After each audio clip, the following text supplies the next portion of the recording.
Alright everybody, gamers and gamettes, dudes and dudettes, lads and lassies, welcome back to another impending episode of Games and Gamers. I am joined as always, my name is Hayden by the way, I don't know if I've ever actually said my name is Hayden, but my name is Hayden aka K.H. Hauser. My cat is attacking a trash can, you little heathen. What on earth are you doing? I have to throw my deodorant at you. Leave the trash can alone. But I am joined, as always, as 98% always, Danger! So hi, Danger.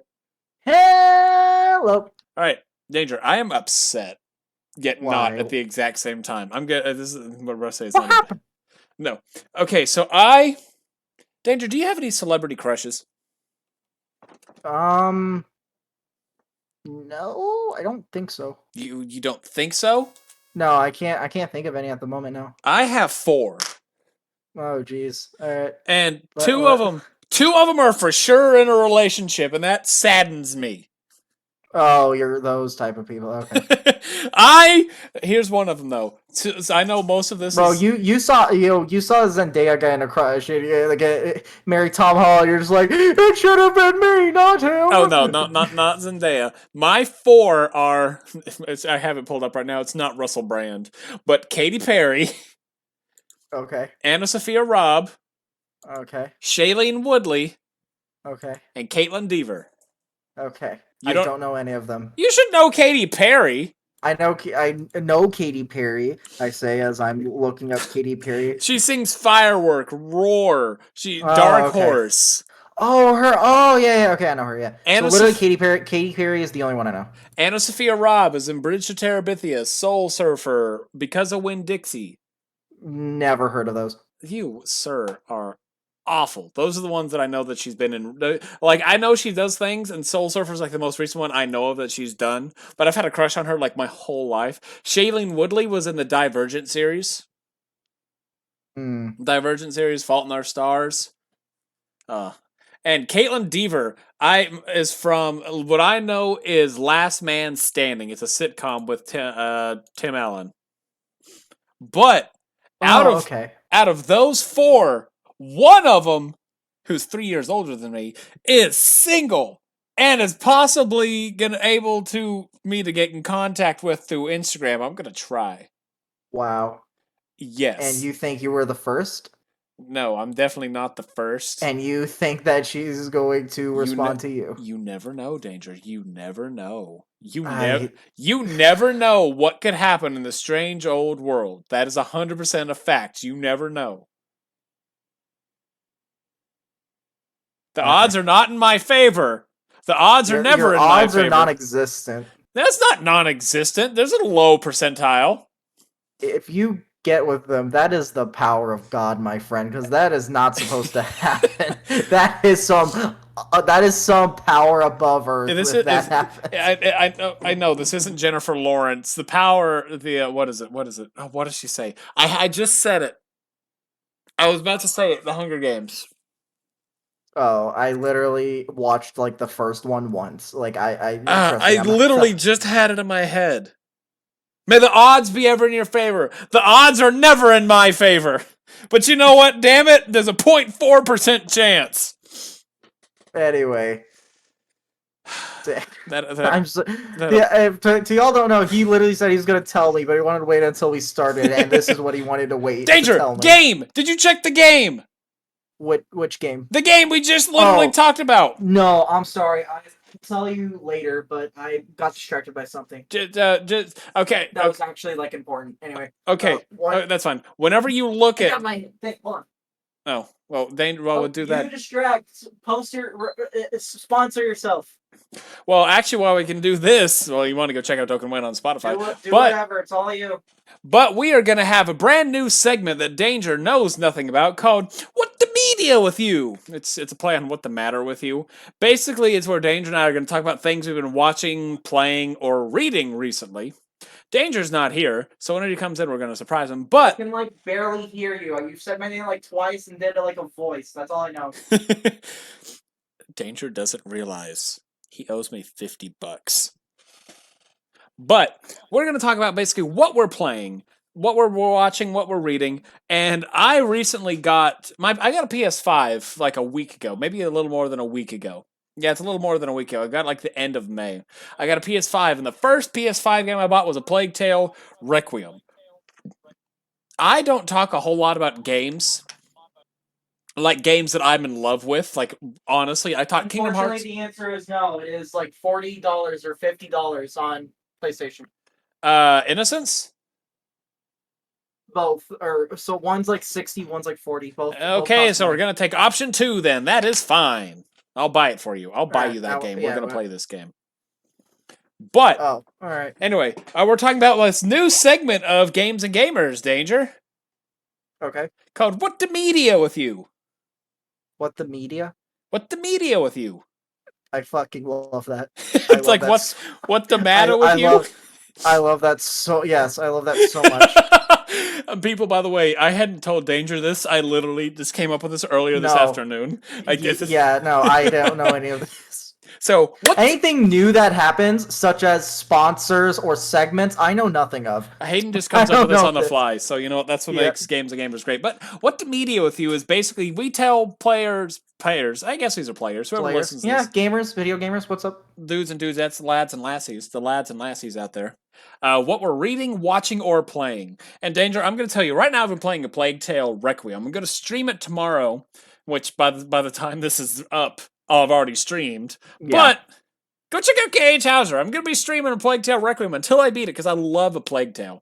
I downloaded Plague Tale Innocence. I'm going to play through that one again. And I'm playing through Final Fantasy VII Remake for like the 80th time. But Danger, you want to know? Actually, no. Tell me what you've got. Tell me what you're doing right now, media-wise, and then I'll tell you what I've recently found and discovered that has now taken over my whole life. If we're talking about media-wise, games, going on movies, right now, or books.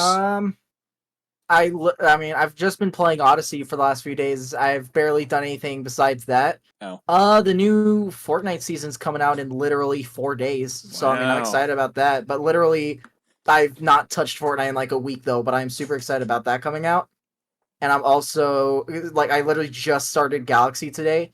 And I am so excited to play Mario Galaxy. I'm pretty sure I said this on an episode before. But if I haven't, I'm a Mario kid. I grew up playing Mario. I love Mario, and that's why today we are talking about Mario Odyssey because, like, at some point we had to talk about Mario early on. I'm not saying there's gonna be a Mario video like every 2 turns or something. No, there better not be. There better not be. I only have so many Marios under my belt. Yeah, that's fine. Yeah, no, I'm not that crazy about Mario. Like, I love Mario though. Like, even right now, like y'all cannot see it. You know what? Screw it. I'll tweet it. I'm wearing a Mario hat right now. From McDonald's. I have a Cappy hat in my car that I've had for like 6 years now. Sure, we'll upload them on Twitter later. I'll have to go grab it. It's sun bleached. It has been in my dashboard for literally 5 years.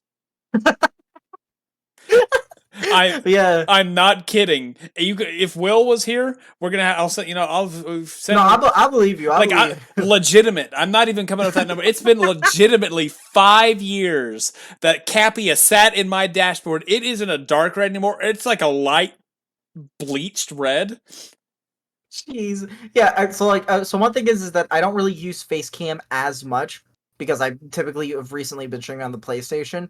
But in the background of my Facecam on PC, I have a whole shelf of like Mario stuff, and I love Mario. I grew up watching it, grew up enjoying it. I don't do it as much, but to this day I still play on the Switch. Our Wii U sadly is broken. Since we were talking about like crushes a while ago, I met my girlfriend on Nintendo. Like it's. I thought you were gonna say you had a crush on Peach. I was like, okay, you know what? Fine. No, I mean that's like a no. Fun fact though, my very first like actual crush was Rosalina. Why from Mario Galaxy? I thought you were about to say Amy. I thought you were about to say Amy Rose from Sonic. That's what I thought you were about to say. No, it was Rosalina. It wasn't even Peach. Like, funny enough though, that was actually my Rosalina's the one in the blue dress, name. Right? Yes, blue dress is Rosalina, orange dress is Daisy, and pink dress is Peach. All right, Danger, before we get on to the actual game, the nitty-gritty meat and potatoes, you want to know what I've recently discovered, which has literally taken over my life? What? AI song covers. No, stop, because I literally like 3 days ago saw like, do you like, let me find it. What did he sing? What did he sing? Give me a Fly Me second. to Hold the on. Moon. Fly Me to the Moon by No, Frank Sinatra. That's that's the not one the one I I saw. saw. No, where is it? I saw like several of those on my thing. Uh, uh, um, well, hold on. Where is it? Oh, Where's bless you, my? minion. But yeah, no, I've had that Here we go. recently. Here we go. I've Found been it. listening to SpongeBob and Mordecai sing "Golden Hour." Like that's been the most recent one. That's been going into I my head. I can't find. I literally listened to it days ago. I cannot Danger. How find about it. this? Where Later is? on, after this, I Whatever. have a guy on TikTok I now listen to that does all these song covers of Dragon Ball characters, and he had Goku and Vegeta. What song was it? Oh, what I can't remember what it was, but he had like even Frieza singing. Like, oh my gosh, AI song covers. But freaking Mordecai and SpongeBob singing "Golden Hour" is my new favorite thing ever. Oh, he sings "Kickback," the song for Chainsaw Man. And another one I Yeah, saw so he was was singing Perfect that song. Cell singing "Human."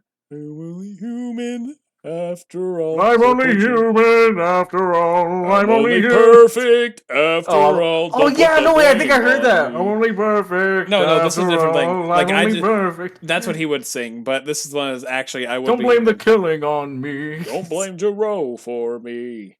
You blame Jero for me. Danger, we're getting way off topic. But AI song is by far my new favorite thing. AI is scary. Danger and I'll talk about AI. Take it away, Danger. Gaming, go. Mario Odyssey. Gaming. Mario Odyssey, I believe, came out in 2017. It is whenever the Switch launched. Let me look it up real quick of when it was Man, going released. in so unprofessional. Hold on. Literally, the only thing is when Odyssey released. When Odyssey released. So Mario Odyssey was one of the first titles. All right, look, that that is not Mario.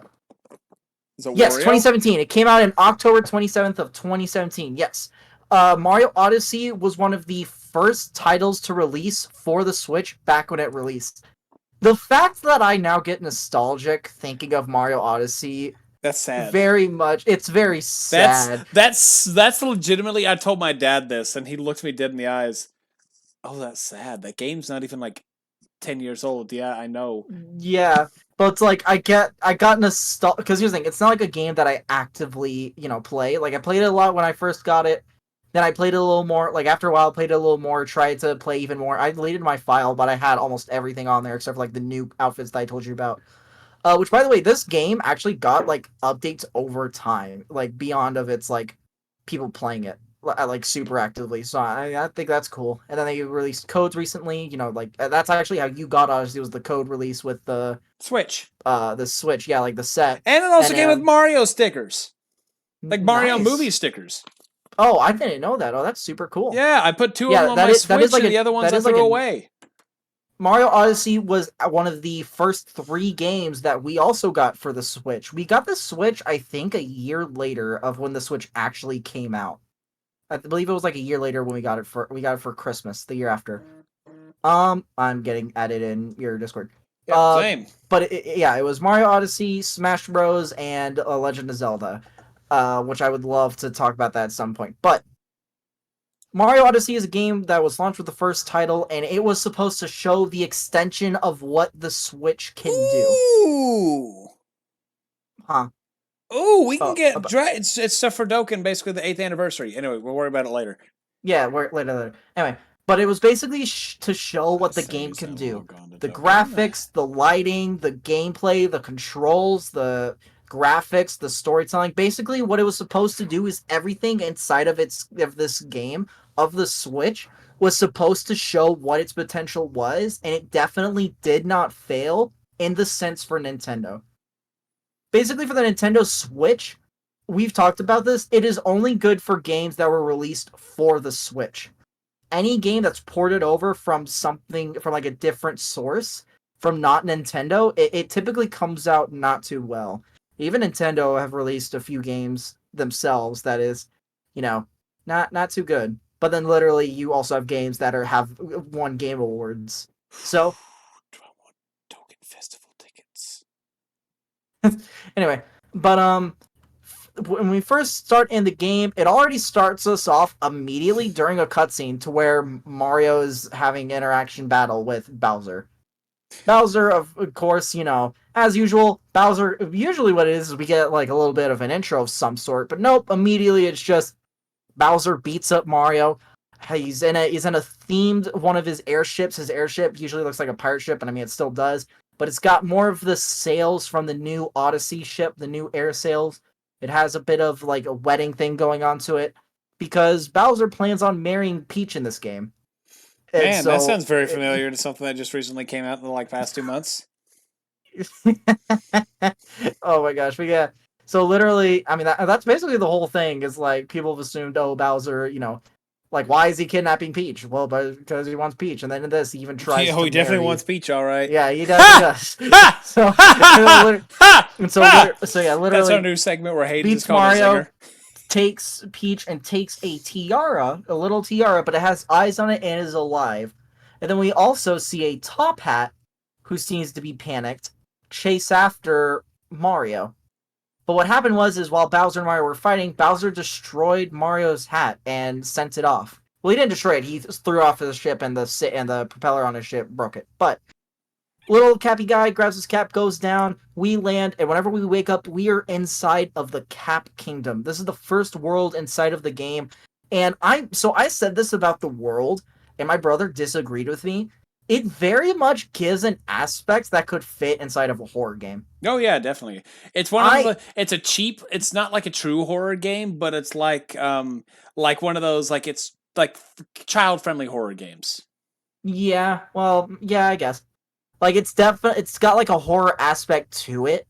I mean, obviously it's not a horror game, you're not scared, but you look at it and you're like, oh yeah, like the mist, the wavy background, the far distance, the lack of space, definitely seems like, a horror game type vibe. Especially since, literally the last game we played. So yeah. But I think that's why I thought of it, walking out of the last game we played. But in Mario this world, Hill.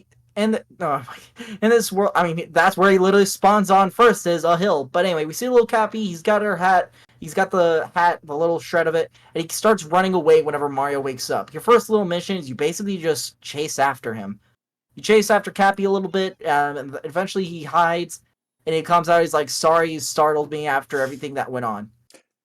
Like, he's worried. He saw his sister get kidnapped. He saw two powerful beings fight each other, and then he saw someone just get rocked. Like, so he's scared. Then eventually he's like, oh hey, so it turns out you're not a bad person. We need to save the other two. And so eventually he's like, we gotta save the other two. Let's work together. And then he basically starts with becoming your hat. He takes a little fragment of your hat and mimics the hat. And that's literally the whole game is your new Cappy ability. You can play the game it's like a fun platformer as just Mario if you don't use all the Cappy abilities, like involving of just using Cappy. And I'm not talking about like mimicking people, but there's a lot. Basically, if you removed Cappy, it's just a Mario platformer game, like just a 3D platformer. But the Cappy ability allows you to travel more, use a little more abilities. It basically gives you an item to use, but that fits within Mario's classic style and theme. Mario has a lot of weird characters, so I mean, God, we're Cap gonna that's alive doesn't talk about it in this game. I'm gonna say this right now. Spoiler, I'm not gonna say it until later. This game doesn't understand graphics in any way, shape, or form. Oh yeah, no, yeah. No, so literally, like I said, this game was supposed to show you its potential. That's basically what this game was. This wasn't just a game title. This was a console title. This was literally one of the first games, game. if not, yeah, literally, that's what it was. So whenever you're like, what is this? This doesn't make sense. This looks weird. This gimmick is different. I use this only once in this game. When we get to Metro Kingdom, I'll explain as well. But yeah, so like literally, there's a bunch of mechanics that you barely even use, but it's just supposed to show. Do you know you can play this game in VR? Did you know that? Danger, I'll be honest. I forgot this game existed until I got a Switch. Yeah, so literally later, that was one of the updates. Later, whenever Switch introduced it, they introduced their VR capabilities, but nobody wants to buy a $60 piece of cardboard, so nobody really uses that'd it. be nauseating. I'm just thinking about that'd be nauseating. Yeah. Oh, I see what you're talking about. Like I if know. if it's a VR, it means it's a first person game. So being Yeah. first person No. Mario, So I no. Here's the thing. I don't think it. then I'm pretty it's sure you not still. virtual reality if it's not first person. But anyway, Continue. so literally, Cap Kingdom. You go inside of the tower. You go in. Yeah. Mario meets Cappy. They eventually go inside of the tower, and then you hold on. What happened to this? Anyway, but you go up the tower and you basically capture your first character, which is your first character is a frog. Also, there's a thing I love so much. Not only is the first thing you capture a frog, but do you know when there's like that whole cutscene of capturing him? That cutscene only happens like twice in the game. Yeah, one at the beginning and one at the end. Yeah, there's so many just PNGs of like real life PNGs of frogs. There's like a few in game, a few things, and it's like real life PNG of frogs. It's so funny. I thought you were about to bring up Nicky Flippers when you were talking about that. No, no, he's dead. He died 7 months ago. But yeah. So eventually you just kind of climb up the tower a little bit, and then eventually you get to the top, and I believe you... Don't you fight a Brutal here, I You believe? fight Mama Brutal. Yeah. No, Mama Brutal, not here, not in Cappy Kingdom. No, next kingdom. You don't fight anything there. You get to. Oh yeah, right. I was like, you don't fight anything, right? Yeah, so you don't. You go to the very top, and then you get on this little electricity thing, and then there's like the second thing you capture as you become energy itself, which I alone think is super cool. And I wish they played a little more with that. Like you yourself have to like power up a generator or something. Like in Metro Kingdom, they totally could have been like your son. I mean, maybe they did. I don't remember it though, and I've played this game like maybe 3 or 4 times. But I do not remember you capturing anything in Metro Kingdom. I remember you can control stuff, but not as like electricity. Anyway, but eventually you travel, you go into the distance. The far distance is light. So I freaking love is like it's like nighttime, right? It's like nighttime. It's scary. It's foggy in the world. But then you take off and you get to Cascade. It is daylight. It is bright daylight. I mean, that kind of makes sense. Different kingdoms have different things to it. Yeah, Like different makes weather. it seem it just makes it seem like different kingdoms have different moons, like their own moon. I mean, they might. It's Mario. Anything. No, because remember, there's the whole world map. Like you see the moon. I mean, they I'm could just have saying, different moons. They could have different moons above that we don't know about. You know, mini moons. They have power moons. Speaking of which, yeah, literally the power moons, very interesting thing to go with. Like, I understand why, like when we get to like near the end of the game, but like very weird just item to have as like the source of everything. I mean, whatever, it's cool, but it's just like there's a lot of this thing, a lot of stuff in this game that's very random. But you have, my God, is it random? There's so many stupid things that you're the playing. Cascade Kingdom, Fossil Falls, where we get to see where this is the first time that I said "huh" in this game. So in Cascade Kingdom, you eventually land out of electricity. I believe you run into like maybe an enemy or two. Goombas. And then little yellow Goombas. Little yellow Goombas, and then the Chain Chomp, which I love the gimmick of the Chain Chomp. I think it's fun. You get to control the Chain Chomp, and then you destroy some stone structures, and then eventually you knock over this like massive like stone, this massive pillar that has some like the moon rocks on it. It knocks over, and then eventually that's where you find the Odyssey. And this Odyssey is, like it's on the cover of the game. It's basically the whole ability how you travel around the map. It's like it's a massive hat that you sail on. It's an airship, people. It's an airship. Yep. That looks like a hat. It literally it is a hat. It doesn't look like a hat. It is a hat. A hat can look like not a hat. So this thing cannot look like a hat. And not be a hat. Like it made me think, was this gonna be like a hat for like a mech or something? With how crazy this game seemed, like, hey, you know what? Who knows? Maybe there's some giant like a Gundam that you can control with this. A Mario Gundam is made. Each person controls a different part. Oh my gosh! It comes together. Luigi controls a mustache, and that just flies together, and it's like Mario. But yeah, you see a bunch of things that can get destroyed. They look like they get destroyed. They look different, but you yourself can't do anything. You go a little further, beat a few more of these little enemies. You see chain chomps. And it's like, oh, chain chomps. Like, you break some more structures. You turn around, and there's a massive dinosaur. The T-Rex. Not a Yoshi. Not any dinosaur that's in a game. A massive Tyrannosaurus Rex.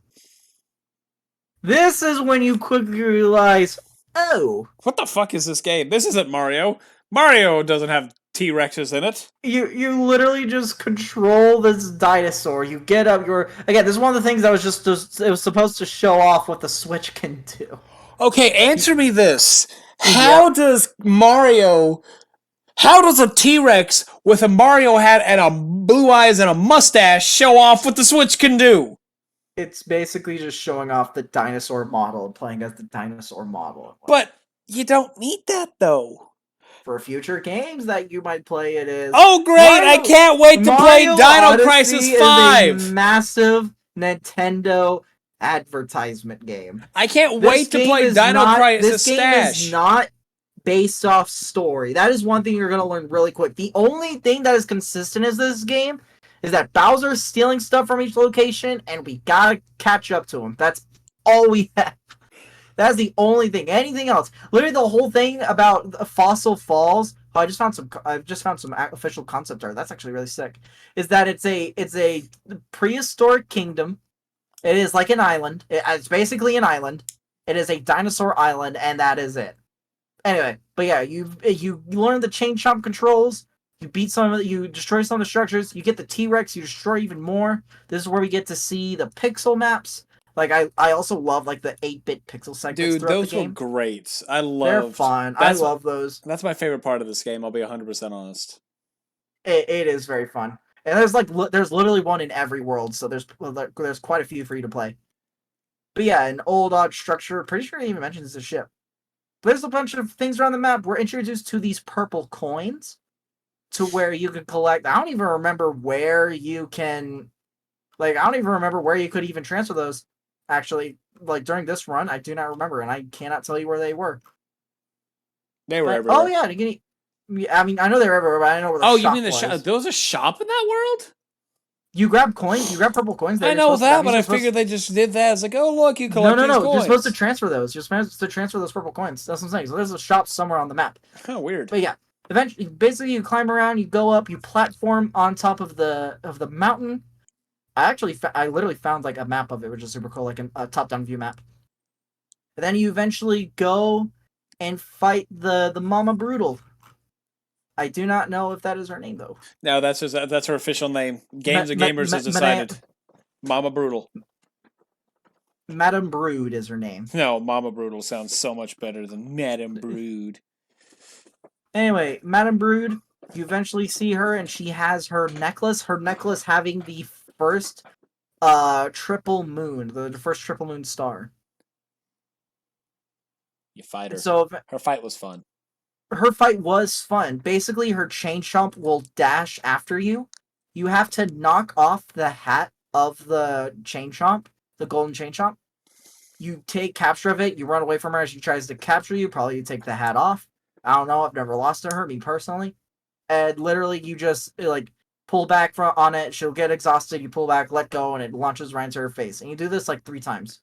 One thing that is absolutely hilarious is she just picks it up and throws it at you.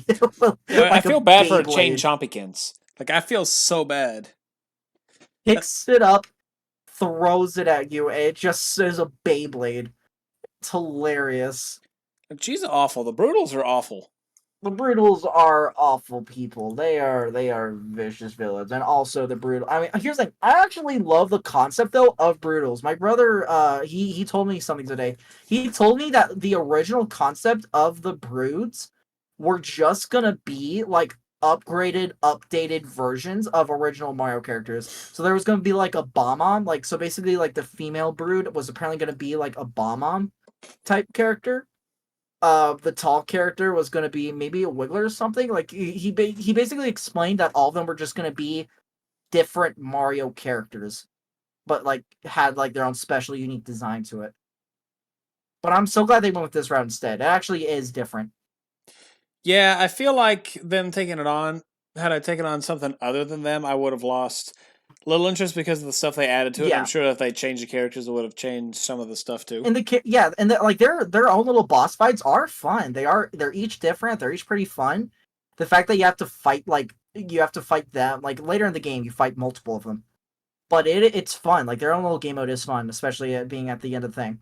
Another thing that we also can talk about real quick before I mention when we go to the next kingdom is you do not have you like well yeah I'm looking at it. You don't even have to fight the bosses in these kingdoms. Nope. Which I remember was a question you asked me. Yeah, so literally one thing that's great about Odyssey is that it is entertaining most of its fan base. Super easy, so kids are able to play it and they're able to beat the worlds on their own. Older players can like literally play, like I guess casual players like myself can play through the game. I can choose to do more if I want. I can do less if I want. It'll tell me how much of minimum that I need. It'll show you the minimum amount you need. And so I can either collect the minimum or go a little more as I complete throughout the game. And then experts, like people who speed run this game, people who do 90%, people who 100%, there's so much in this game for them to do. So literally with all three bases of like young, casual, and expert, there's a lot that like it's easy to attract attention of players.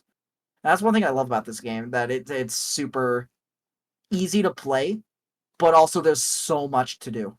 I'll be 100% honest. Whenever I first, because I think it was the first real kingdom we went to, not the Cascade Kingdom, the Sand Kingdom. Yeah, the Sand Kingdom. I was a bit disappointed that you could just grab power moons and completely supersede the level. Yeah, I Like, mean, it was one of those things. Like it takes away. Danger griped about this in Silent Hill about you do stuff that takes away the experience of the game, yeah, but you still experience the game itself. We're talking about spoilers. If you haven't heard it, go listen to it. It's Silent Hill. Danger gripes about the end. He made it to the end without enough stuff and glitched the ending, which, you know what? I don't have a problem with that because the game knows it's a possibility. This one here I don't like because they put a lot of effort into this game. At least later on you'll see they put a lot of effort into this game. But the fact that yes. you can just skip by that does irk me. Like Sand Kingdom, I Oh, randomly messaged Danger, did you know you could do this? And I went, because I made it to, I didn't even take on the thing. The only reason I went back yeah, and fought it, because I found a painting that took me back. And yes. I made it to the next world. It's like, I can't go back and do this. I think it was not Lake Kingdom, whatever was the next kingdom. It was Lake Kingdom. You can go back to a kingdom. You It can wouldn't go let back. me. Whenever I tried to, Okay, I was just saying. Okay, you don't mean going back to a kingdom. You meant like Seaside. You went back there because of the painting. I wanted to go Yeah, back. Seaside is the first kingdom to where it's basically thrown in front of your face. Every other one, they're like hidden. But Seaside, it's literally at the bottom of where you get the star. That is the first. That even during this run, that's the first one I noticed. That's the first time I saw it because I didn't see it the first time I played. But yeah, that just irked me that if I not gone that, I would have had to play the game again because it would not let me. Cappy, I tried to go back to the kingdom. And Cappy's like, "We got other things to do." But I want to go back. We got other things to do, Mario. But there's chaos going there.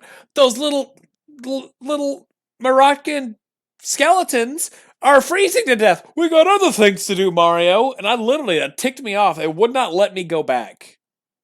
Like on the Odyssey, and I was that's why it irks me It's so much. It's weird. I like was able to go backwards. Maybe you're I supposed to defeat the boss first. Maybe like once you go to a new area and there's a boss, you have to beat it first to go I backwards. maybe Maybe I because I think it was literally I beat the Luncheon Kingdom, then went back to Metro to spend my things, and then went to Ruined. I mean, and that could have been it. But like for me, whenever I did it, it could have been because I only did it the one time.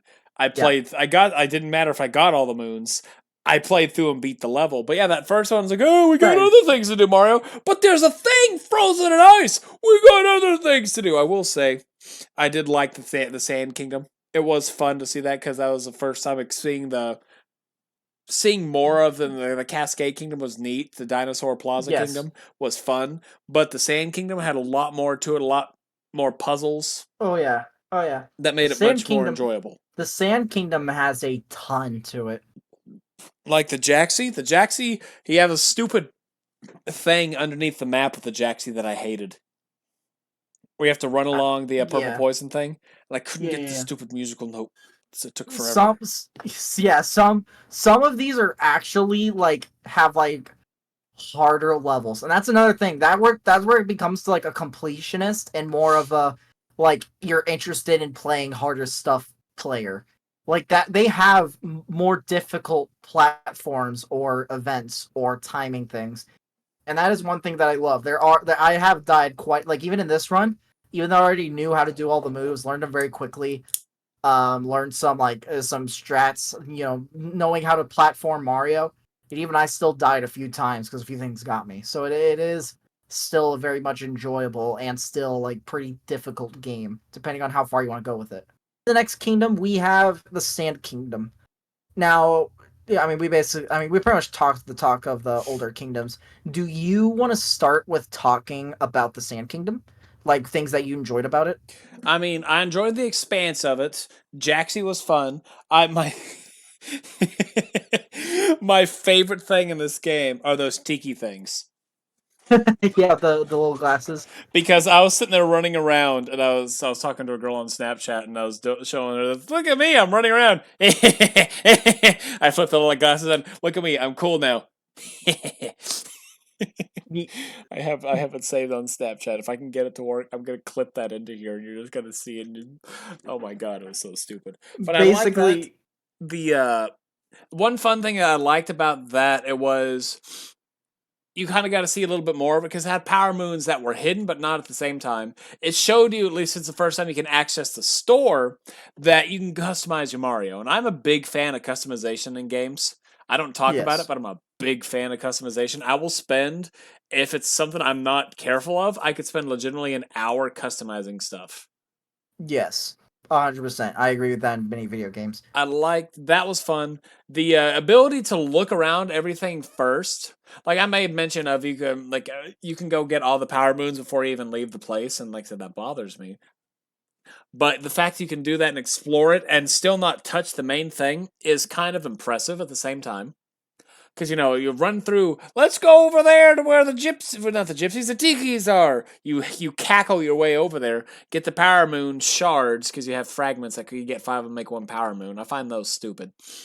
But you cackle your way over there. You do that, and then you cackle your way back, and you just keep grabbing stuff. The Yep. Sand Kingdom didn't really offer a whole lot, I honestly. I loved the Sand Kingdom. So one thing about the Sand Kingdom, we'll talk a little more professionally about it for at first, then we'll go back into more fun about it. Is the Sand Kingdom? Whenever you land, it's supposed to, it's usually a very hot, very desert area. Like, I mean, it's literally supposed to be super hot there, but it's very cold. There's ice structures. Mario's freezing. Something's definitely going on that is wrong, and basically all the civilians are freaking out. Turns out Bowser, he took the ring, and by taking the ring, it basically just casted out cold all over the area. You go through the level, you get to see there's a bunch of cool structures, like you said, a bunch of cool structures, bunch of moons, very large land. Yeah, so like even here it says size expansive. And eventually you go through the world. There's a few. This is where it basically gets more difficult because literally the last two worlds were basically just walking around and like a little bit of platforming. Here, there's actually a bunch of enemies, a bunch of items for you to collect, and then also it has two boss fights. Let me check real quick. It The should be the character. little short brutal with It the is. It hats. is the Harriet. It is Harriet. The Green okay. brutal? So no, it is the purple brutal, Oh, Bunny the Girl. female brutal. Yes, Harriet is the first boss you fight here. Eventually, you go through the whole. And also, I love like the platforming the temple. It is very fun. It was definitely very difficult whenever I first played it, but it is very fun. Climb up the castle. One thing later, I'll explain once we actually get to it. But you climb up, you fight a Harriet, which is when the brutals, like the group of brutals, actually introduce themselves. Now, I'm wondering what like I know Madame Brood is like the leader of them, but I'm wondering what their whole thing is because like they're like enemies that are introduced, but they barely have like a story to them. They're literally just like They're they're just just like a they're pretty much gang. They're just their own assassins for little hire. That's pretty much what they yeah. are. They're just that's basically all it is. But again, so Harriet, her having a bunch of bombs and whatnot is what made my brother believe that she was supposed to originally be like a bomb mom character. But yeah, so her fight's pretty fun. Each of them have their own little like different way of fighting them, and I love each of their ways of just little easy level. But what Yeah. I love afterwards is once you beat it, it then gets darker and it gets colder. Now you can choose to leave if you want to, or you can continue to see what's wrong. Because now it's not just cold, it's freezing.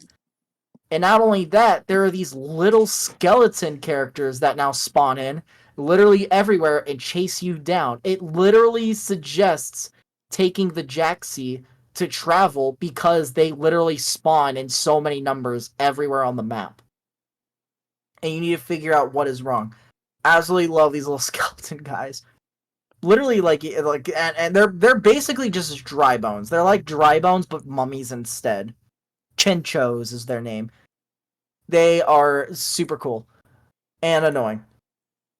Yeah, literally the head's a skull. Eventually, you go on through. You get now. Me, I just booked it. I literally just curled up into a ball and spammed all the way Now to the pyramid I because jaxied there. the pyramid was lifted off of the ground, and so now you can go downwards. And literally, there's like people. There's a few characters surrounding it. Like, man, like that's deep, or oh man, that's probably a disastrous fall.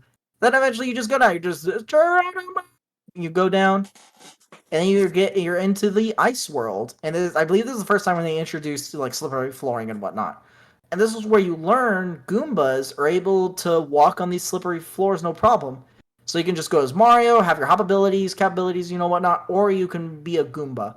And then also you learn you can stack Goombas. If you're a Goomba and you jump on top of a Goomba, they stack. And that's how you get, I believe, a moon and like 4 or 8 purple Yeah. coins in here. You know what I wish you could have done, the world would have done? You go to a big area, and there's just like a million Goombas. You have to successfully stack like 80 Goombas or something. Yeah, that right there could have shown the power of what the Switch can do. Have Mario stack like 150 freaking Goombas. You guys like imagine literally not being able to see downwards. I You know have to it'd be a like timing based thing. yeah. Oh my gosh, that'd be so annoying and hard. That'd be hilarious though. Anyway, I must see this. Someone out there make me a Goomba tower. Danger, you need to add a Goomba tower to literally look this. it up. I'm sure it's there. Danger, what you should do is if there's something that one of us really enjoys from a game, you got to add it Yeah. to our background. I will have to make it small. Oh, that's fine. Add it to the top of your shelf because Mario's more your side. But yeah, add like a little Goomba tower that has like 5 Goombas sitting over there. Maybe. But then eventually. So, and here's one thing. You may have seen this, but we get to see this new secret boss before we actually fight the boss. If you go out towards more outside of the map, you will like close to the pyramid, but more towards outside of the map, you will see an ice pyramid in the ground and see the triple moon, but you're unable to get it. You actually can see the upper, like the crown of the boss before we even fight it. Yeah, I didn't know that. Yeah, you get to see it, but then when you go back, when the pyramid's raised, it's gone. Wait, was it okay? I'm thinking of one. Maybe there was one. It was a power moon. Is that what it was? A power moon, like a little ice pyramid? In like an ice glass pyramid, yes. No fucking wonder I couldn't find it when I went looking for it. Yeah, so that was a triple moon inside of an ice pyramid. They're like, "Huh, it's a triple moon, but we can't get it for some reason, or we can't get it now." And then eventually it disappears when you go back to it, and that's because it is the boss you fight. I the second spent boss. 2 hours combing the stupid kingdom trying to find that fucking thing. I'm not kidding. I went by Jaxi. I went by little gliding lizard. I went by Roll. If you literally saw it was a triple moon, and literally, yeah, it's the parent. Literally, look up the boss. It's the head of. It's like the crown, the ice crown of this boss. Well, now I know this. I'm not kidding. I spent, I think, over an hour for sure. Anyway, but I love the look of this boss, though. The look of this boss, fighting its boss, playing it. Oh my god, it is! Knuckle-Tech. It yells, "Where's my ring?" Fights Mario. It has like a weird like framing when you fight, but like that's its character though. It has like a weird framing when it like goes to punch, when it throws ice. But yeah, it reminds me of the 2 hands you fought in Mario 64. Yeah. but or Master Hand, but they gave it like a body this time. Anyway, fighting it is cool. Love this type of character. But yeah, when you beat it, you actually get a triple crown. But also, its ring is massive. He literally uses it to like just hold Peach in the air later. Like not this character Bowser, but literally yeah, this ring is like massive. And then yeah, finally the desert gets dry. The enemies are gone. It's nice, bright, and sunny. You're not freezing. You can actually wear the poncho and enjoy it, and you're not super cold. It's all fun. I love the lighting of the world. And then next off, you get to choose. I believe this is where you get to choose. You get to choose between Lake Kingdom and Wooded Kingdom. I believe this is one of the times you get to choose where you wanted to go. Yeah, I remember. Yeah. There's 2 times you get to choose, and I chose. Yeah, and it's even in this order. What I chose was Lake Kingdom. Yeah, I think I went Lake Kingdom first. Same. First time I went to the Wooded Kingdom, then I went to the Lake Kingdom because what's water gonna do? I love the water in this game. The graphics, the looks, the sound. I just love the water in this game. I was very much reminded. I know this came before, but no, actually, this came after. Have you ever played Shadow of the Colossus? No, I have not. This I haven't even watched anything about it. This reminded me of the Shadow of the Colossus because I had that stamina bar that Mario's like, this is my breath bar. I don't know why I saw that. My immediate thought was 1, Breath of the Wild, and 2, Shadow of the Colossus. So fun facts, like I mean, do you know that was in Mario 64? Did you know that? Because it is in there. I don't play Mario. You know this. Literally, like everyone else stole it from Mario 64 because that's when they had the ring. That's when they had the ring of breathing underwater. I bet Sonic did it first. I maybe actually, but I remember it from it being music. Yeah. No. It was No. There wasn't a bubble. It was eventually just numbers and music. Like the music would increase, and then eventually numbers popped up. All right, let's keep going. Yes. So Lake Kingdom. Lake Kingdom of Lake Lamode is the location we go to. Now this one, like 4th time coming around, I did not play this kingdom too much afterwards. Yeah, its size is also very limited. So yeah, I mean you're not really missing much. You're kind of stuck in like this little pond area. But you basically, due to you're having to swim around, it does sort of like drag on the level a little bit. But yeah, Lake Lamode, you eventually go here and find out that their dress was stolen. This is where they stole the dress for the Loch Lady dress is what it's called. Yeah. So Loch, literally you're not Lodge, Loch. Like a Loch Ness monster, the Loch Lady. No, okay. The Loch Lady dress is taken, and that's basically the thing I was taking here. And then eventually, the boss of this world is the Brutal, and I believe that is the only boss, right? Yes. So this world, very small. There's a few stars. You mostly gotta find the hidden stuff and collect stuff. Oh my gosh, the image of the fuzzies. Oh my gosh, it's just one eye massive. Anyway, but yeah, here we get to meet the Kamboos. The fuzzies are here. Were the fuzzies in the same kingdom? I don't think they were. You get to see Cheep Cheeps. I love being able to control Cheep Cheeps and swimming around. That is also very fun. Also, I forgot to mention in the last one in this world, there was also the little mini Goombas that are gold. Actually, I believe they're in every world, actually. But then eventually you get to see these characters, and they mention how, they have the dress. That was their very special dress. It kind of just sat. Nobody ever wore it. It just sat there. You get to see the swimming mechanic. You also, one thing I absolutely love is like these domes of like water that you can go into, and it's like water doors. You just swim in and swim out. Yeah. I love that. We get to see Doris. Yeah, Doris is the name. I freaking love this thing. I can't remember what game this first came in. What game did this come out in? It was in my head, but I forgot it. But it's another one of them good old dinosaurs. You see, not the actual Loch Ness monster, which I'm surprised they didn't add that, honestly, as like a something you control or fight. Yeah, I know. You see a plesiosaur pop its head above the water. It's like, and the Brutal's like, ah! Yeah, literally, if you pull up the map, it's a very small map. A lot, You honestly, basically you can literally just walk up to the boss immediately. yeah, you just have to go platform your way up. The Lake Kingdom was a fun one. It was fun to Yeah. kind of swim around, but at the same time, Hmm. it didn't. It's another one that was like the Cascade Kingdom that just didn't offer much. So realistically, it's one of those ones that me personally, I forget that it exists because of how you don't like it just is too quick and doesn't have Yeah. anything that really stands out Yeah, in it to make it like a just now, I kingdom. was just now thinking about it. Like, man, there's not really much in this, is there? Like, because I don't remember much. I go look and it's like, oh yeah, there's literally like 6 enemies in this game and thing. But yeah, this is where you meet Rango, the very tall bunny. Freaking Rango, I don't know why, just his voice doesn't like match his character. Like, I'm not used to it now. I'm like, okay, yeah, that's his voice. We're just like. It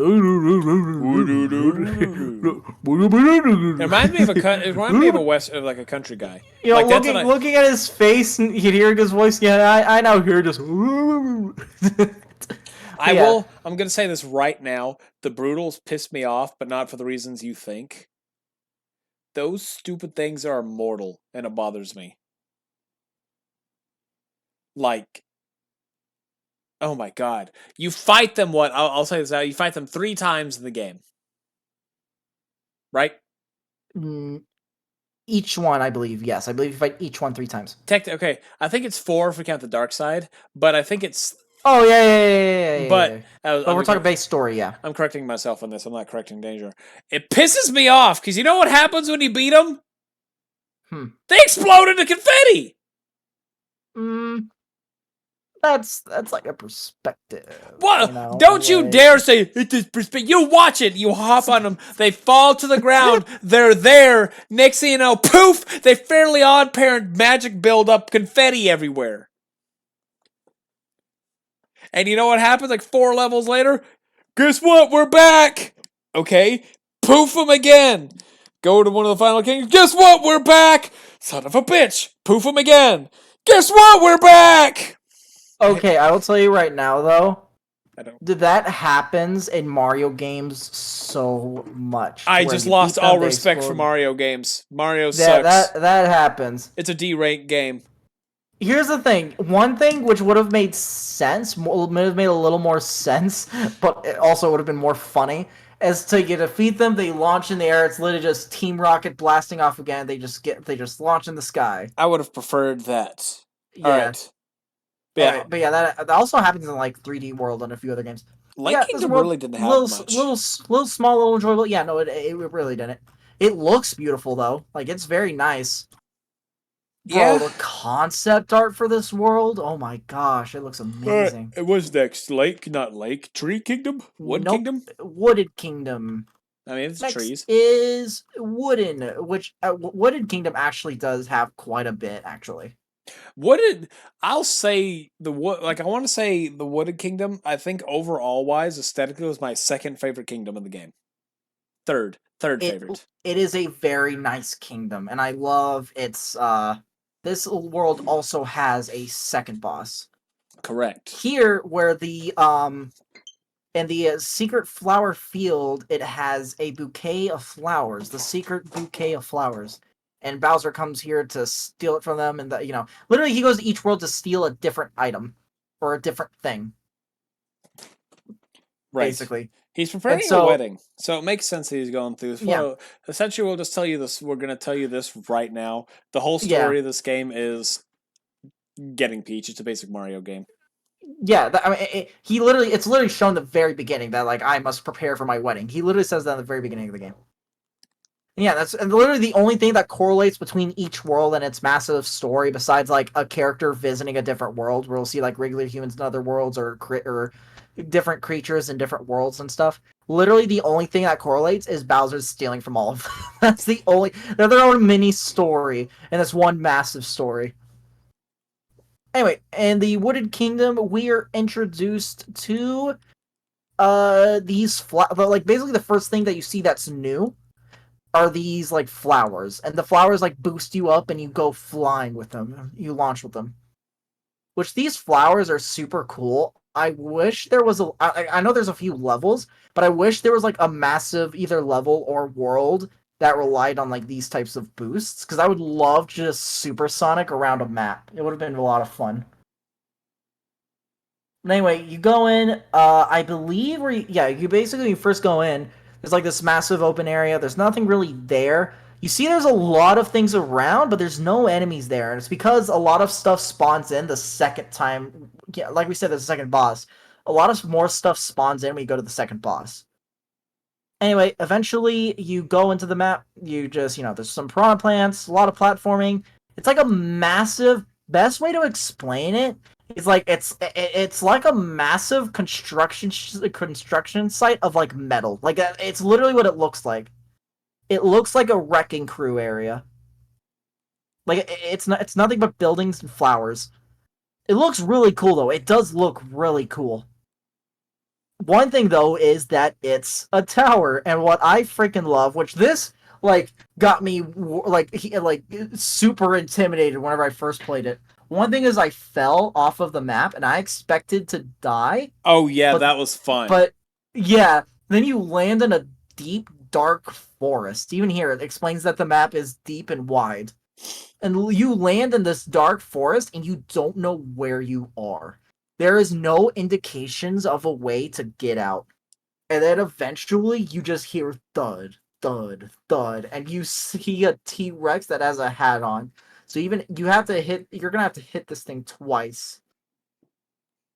But yeah, you see it like looking around, and you eventually hide because you're like before it was asleep, right? Before it's asleep, now it's awake and it has a hat on and it's going around. And then you can try to hide from it. Your only option is basically to run from it. Because if you try to hide from it, eventually it'll just, like sniff you out, find you, and chase after you. I'll tell you one thing that is not true. Because cat, I was actually one of the times I got super close to it, and I stood behind the rocks, and it was on the other side, and it turned and was sniffing the rocks. And be like, huh? Oh, Yeah. huh? And next thing you know, like it turned away and it destroyed the rocks as it walked away. And Mario's just sitting there. This is my most recent one. As Mario's hiding behind the rocks, I have him crouched just because I think I don't want to get chased by a T-Rex. I hate my cat. He was sitting with like a one heart, one of his little health bars, and I'm just, oh no, the T-Rex. And it was like, oh, and then I was like, I want to test something. I'm a masochist. I wanted to see. But he's sitting there behind these little rocks. He goes, her? Her? Yeah. And then eventually, I maybe like fourth or fifth time, and eventually it turns away and walks, and the rocks just boom. And I'm like, oh, fuck. I don't move, and the T-Rex just keeps walking. Like, okay, I'll send you. I got a funny clip from it. It's like I've already encountered it before. It's from this run. So how you're supposed to get out of there, which I'm sure you already know. But to anyone listening, how you get out of there is you need to find a robot that dispenses a large seed. You plant the seed and it'll grow a vine for you to be able to climb out of the area. But what's super funny is when you plant it the first time, when it grows, it just keeps going. It doesn't stop. So I was basically just holding down, just trying to wait for it to stop because I saw purple coins. I was waiting for it to stop. It doesn't stop until you get off it and wait for a bit. But I was just waiting for it to stop, but it wasn't. I was like, huh, it's not stopping. I just kept going down. I was like, huh. I was like, I hear the dinosaur nearby, but it sounds a distant away. I'll jump down and grab their purple coins real quick. I jump down. It's right there. It roars at me. I immediately jump on and start climbing for my life. like that thing was terrifying the first time. I clipped it. I'll like record it and send it to you later. But it's so funny. You just freaking climb away. But yeah, dinosaur is super cool. That is one cool thing of an aspect of the game. But yeah, it shows you like a sneak around aspect of the game. That's another one thing where I say it's promoting the type of games you can play. You know what I wish this game, you know what I wish they would make now? Like I'm 100% what I wish they would make? Huh. A Mario horror game. It would be hilarious. I don't think they ever would. Literally, only Mario horror game, quote unquote, is Luigi's Mansion. And there's very little jump scares and stuff. Like I mean, like just based on that one scene right there where the T-Rex just goes boom and the rocks away, and I felt that was the first time I felt actual fear. Like, oh god, oh no, bro. You know what we need to do at some point? Concept games, like where we talk about games but concepts and stuff like that, like a Mario horror game or my idea of like a Dragon Ball party game. Like that'd be cool to talk about. Like we could talk about it here at some point, but maybe another time. But Five yeah, Nights that of Security Breaches on the Switch? Huh. yeah, I didn't came know out a that. while ago. Yeah, it came out a while ago. Getting prepared for the DLC. But yeah, so what did Kingdom? You eventually beat some of the enemies, and you go to fight the next brutal, which is Topper? Sport. You fight Sport. Oh, not Topper. Where do you fight Topper? Topper, I believe he's like the fourth one you fight. Because I thought you fought him first. Like You fight him last. Mm. Freaking Goomba with the Indiana Jones hat. Love it. But yeah, we meet prawn plants here, big poison ones. We meet Goombas, Fire Bros, which are super cool. Meet the T-Rex, Bullet Bills. Oh, apparently here you meet another. I'm pretty sure this is like when you like. There's like enemies that don't belong in this world, and these are from like the pipes that you unlock once you actually beat the game. But anyway, you eventually go up, you see Spirit, and literally he like spits up poison. That's like, and that's where like they introduce like poison piranha plants and stuff. But yeah, that's his abilities. He just shoots poison around, and his hat like dispenses poison. But you eventually beat him. Yeah, defeated the Brutals once again. They're literally just around to slow you down from catching up to Bowser. But then when you go back to the Odyssey, you see that something's flying around on top of the flowers again, and it lands on the very top. And you're like, oh, that's weird. Like, I wonder what that is. One thing like happens, like it happened in Galaxy, and then happened in this game, is just unexplainable UFO ships. Like, the only thing we can assume is that it's just Bowser made it, but like we don't ever get context to it, so we just assume Bowser made it. That's it. It never says Bowser sent it. It's just that it's there. It's implied. It's implied. But we've never seen Bowser himself involved with UFOs, except they're just there. Anyway, but I did love that, like, this, like, fight and seeing it reminded me so much of Pikmin. That's another thing. This world reminds me a lot of Oh, Pikmin. yeah. I could definitely see that. This world, this boss fight, I think what really sells is, like, the two eyes, like, the eyes extended off of its body. Like the Bulborbs. Yeah, yeah. But yeah, so yeah, we eventually come up. Also, we're introduced to Sherms, which basically is another one of those characters to where they're just showing off more of the game, where you have tilt control. Like, you literally control the tank by tilting to shoot things. Once again, just showing off more. Like, it's literally just a tank enemy. That's what it is. It's a tank that fights you that's an enemy. It doesn't use tank controls, so I'm very upset with that. Yeah, yeah, I mean, you could just move around, look around, and you just shoot with it. That's not tank. This is car. This is tank. ball. Cuphead is $20 on Switch. I'm looking at my Switch right now while you're talking. Oh, okay. I'm paying attention. Don't you worry. I'm just looking at stuff. But yeah, also the freaking Uproots guys. Love the Uproots guys. They're like the the guys onions. that yeah, the little onion guys. Love them. They're cool. And then yeah, eventually you fight these two bosses. You defeat the kingdom. What is your favorite thing about this kingdom? Well, let's backtrack a little bit just to like, what are your favorite things about this kingdom? Honestly, the deep woods. Deep woods, yeah. 100%. That was my favorite part of this kingdom. Like, I'm not gonna lie. I will say this. I have ADHD, so there are a lot of Mario, like a lot of these worlds sometimes didn't catch my attention that much. But the deep woods was honestly, I think, the best part about this world was because of the complete change of atmosphere. Yeah. Oh yeah. And especially when you think you're gonna die to fall damage, but then it keeps going. Not only do you not know what's going on, but also it's creepy looking. Yeah, I would have loved how they made another story in the deep woods. Mm-hmm. Like just a third little story. It's like, all right, so by the way, Mario, we got another kingdom below us. This is the deep dark kingdom. That would have been sick, actually. Hold on, that would have been cool. Like, yeah, believe it or not, Danger, I'm good at coming up with ideas. But yeah, making that another world, like the ones up top, because you have these weird little robot pachinko machine kind of things. that are like, yeah, there's a kingdom here, save the flowers. Then you have one of them that's like, I can't go back there. What do you mean you can't? I can't go back there. You don't need to go there either. And you don't know about it. You can't unlock it. Let's say you have to beat the game to unlock it. But yeah, and he's like, oh, you have the ability to go. Maybe you have the ability to. I need to get back there. And then you have to run through the deep kingdom. That's That would only be cool. filled with dinosaurs.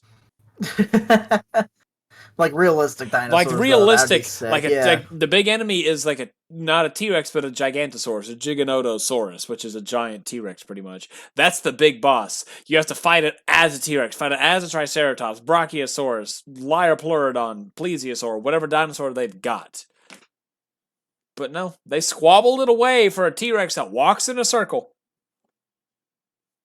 Also, basically, to just speed run like Cap, Cascade, and Lake. The favorite thing about those worlds are pretty much just the looks of the worlds. Yeah. But the one thing that I love about Lake Kingdom is being able to just swim around and stuff. I love the water level. So yeah, that was probably my favorite part of that world. The onion dudes were fun. The boss was interesting. Like I'll say one thing about this game is its bosses are very. It's a kid. This is a kids game, so I wasn't expecting any challenge when it comes down to this game. Really, the challenge comes in collecting a bunch of moons, and because some of the levels are harder than others, and to different people, there's different types of levels, so it's one type of level is going to be harder for a person than others. And so literally the hard part of the level is completing the world. That's the hard part of it, is completing everything, searching for everything. Like solving everything. Like this is it it's simpler. It basically the same thing of what like Silent Hill had, but it made it easier though. But there's so much. Next world is the Cloud Kingdom. Literally all the arena, is the Nimbus. How do you get 9 power moons from there? Remember, you have to go back. Like, after you complete the game, you have to go back. No, I know that, but it says, isn't it just the arena? What could there possibly be there? No, yeah, so again, more stuff unlocks. Like, there's more stuff when you go back. You have to realize, there's so many moons at different places that don't unlock until you beat the game. You have to first beat... So, okay, for example, nothing's around except fighting Bowser, but once you beat the boss, more moons spawn in. So if you go back, you can find more moons after you beat Bowser. But then you go back afterwards after you beat the game. So it's like 3 stages. Okay. Like, the base level itself, after you beat the boss, after you beat the game. Like, the base game. Example to where, like, more moons unlock after you beat a boss. That's why Sand Kingdom has 89. There's before you beat the first boss, after you beat the first boss, and after you beat the second boss. There's 3 stages there. 4 stages. There's 4 stages there after you beat the game. But yeah, Cloud Kingdom, literally, you just go there, you fight Bowser. They try to buy time, but eventually you catch up to Bowser, and you go and fight him for the first time. I love the Bowser fight in this. Also, bro, Bowser got swag. Did you see his hairstyle, bro? Like, he has his hair combed and everything. He's got a tuxedo and everything. He's got a mecha hat. I didn't know Bowser had hair. I thought he had spikes this whole time. No, well, he does have spikes on his head, but he also has hair. I didn't know. Like, I thought that's all he had. Oh, like it was like a fin or something? Like it was like a spiky, like, fin thing? Yeah, and also one thing, I don't know if you picked up on this, Bowser's size was super inconsistent in this game. Oh, 100%. Yeah, no, yeah. So literally, there's like medium, large, and small. Like, because in the beginning of the game, he had, like, Bowser was trying to stomp on Mario. Mario wasn't even the size of his foot. Yeah. Then you cut to this fight where he's like maybe a third of Bowser's height. Yeah, and then at the very end, he's like the height of Peach at the very end of the game. It's very inconsistent. It is one thing that bugs me about this game. I wish Bowser was just a massive menace the entire game. Well, yeah, it would be cool and hilarious, but oh well. But then, yes, you beat the Cloud Kingdom, and then eventually you go over into the Lost Kingdom. That place. Yes. I am really trying hard to think. I have honestly forgotten how you get knocked into the Lost Kingdom. Don't you get knocked down from the Cloud Kingdom? Yeah. How do you... I believe you get knocked down from Cloud Kingdom. You fight that you fight Bowser, knock him back to the ship. Mario gets hit by one of these... then Bowser's like, hey, fire Oh the yeah, cannons. right. Okay, here it is. After defeating Bowser in the Cloud Kingdom, he orders his airship to shoot cannonballs at Mario, and they get knocked out. It's the Lost Kingdom. Right. I was like, they definitely got knocked there. They definitely weren't supposed to be there. And here they have like it's another just small world. It looks super cool though. It's a very nice looking world. I hate this world. It's a nice looking world. I mean, that is basically, it is very small. There's like the Thief of the Sky. Look at that smug face, that ugly smug face. He's of the bird. He takes your hat. You have to go. You have to beat him. There's the little, like, literally this world is just built on taking your hat or traveling across poison. So this world is a very annoying world, but thankfully it's very small and you just get through it. Yeah. But again, this world, barely anything. Literally, there's 7 enemies. No, there's 6 enemies. Just one of them has a variant of the. One thing that I love about is like fuzzies going out and into the 8-bit. I don't know if you got to that point. Yeah, it's one of those special. It's one of those things. It looked like where it goes out and in of 8-bit. I didn't think fuzzies. Those are the weird static, the weird spiky things. I've seen something like that not in a Mario game, and I don't know what it was, but I know I've seen something very similar to that in a non-Mario game. Yeah, either it's like electric or gas or particles. I mean, yeah, like it's just your basic circular spiky shaped enemy with a face on it. Like I'm sure you see them across many video games. There's a lot of those types of characters. Yeah, I'm thinking Kirby is speaking of one of them. I'm gonna say a game that's a complete poll that that hardly anyone's gonna know about, but popped into my mind now I think about is Egbert. I cannot even think of what Egbert is. God, this was an old game I played on my grandmother's laptop, and God, it's around the same time as like when Chuzzle was a big thing, and there's another thing that people may or may not know about. I don't. God. Was this during like the Flash games era? No, this is like a full-on like a disc. Oh, okay, then yeah, I definitely don't know. I never really played like disc computer games. I'm pretty sure. Either had it. I had like a Capcom arcade file, and then I played off of like Flash games. Like that's really all I played on games. On like computer. God, I feel old. I'm talking about this. Egbert. There's this one game I had. I'm going to sound crazy. I want to talk about it, but I will literally just sound crazy. There was a video game. We're pretty much done with Lost Kingdom. Like Lost Kingdom barely had anything in it. Yeah, you found a bird. I'll say before we go, that world pissed me off because of the Smash things. Oh, okay. Yeah, it doesn't inform you. It says you could look at the action guide.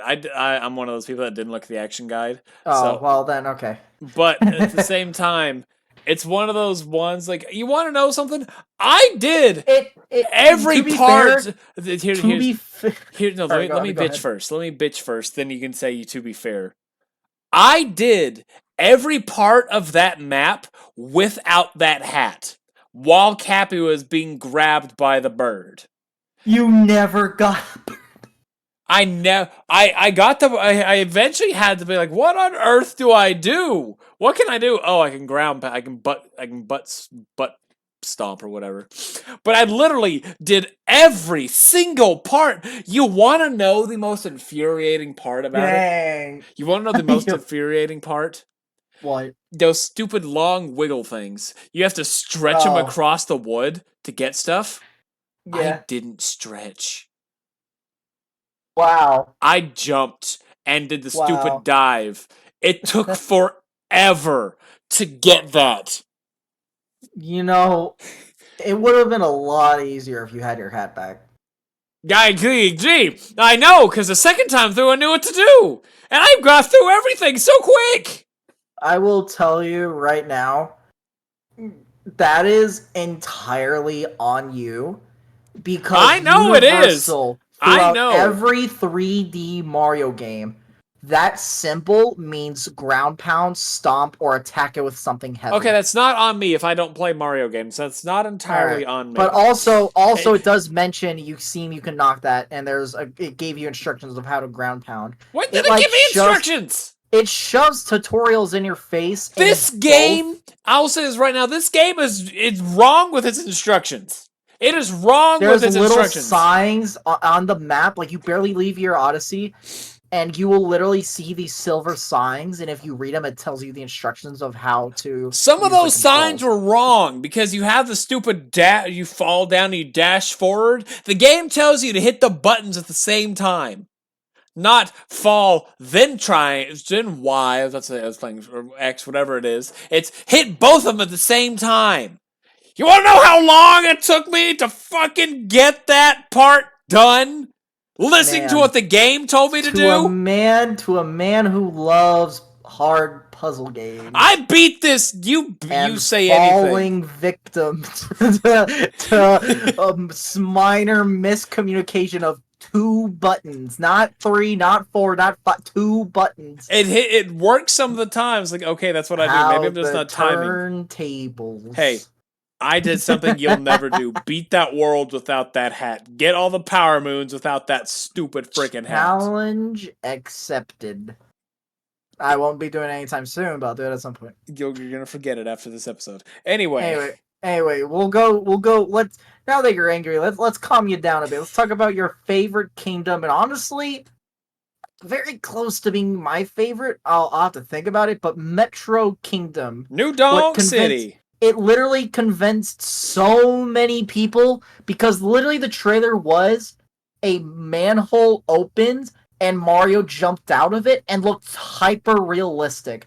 Mario has never looked this good in a Mario game before, or even if ever. Mario is amazing in this game. They literally, programmers had to program every single hair on his mustache. They did him very real. The lighting in his eyes, the particles, they made him so well in this game. This game has an identity crisis with its graphics. I'm going to say that right now. It does. Like, literally, cutscenes are absolutely amazing. Then the base game, the little pixely. No, that's not what I'm talking about. And then also there's 64. There's the 64 skin. That's not what I'm talking about. Or so where it also gets, like, hyper-realistic or hyper-cartoonish, or turned into pixels, or turned into freaking... let me give you an example of something let me give you an example, a prime example of how this game doesn't understand itself in the graphics. Little yellow Goombas.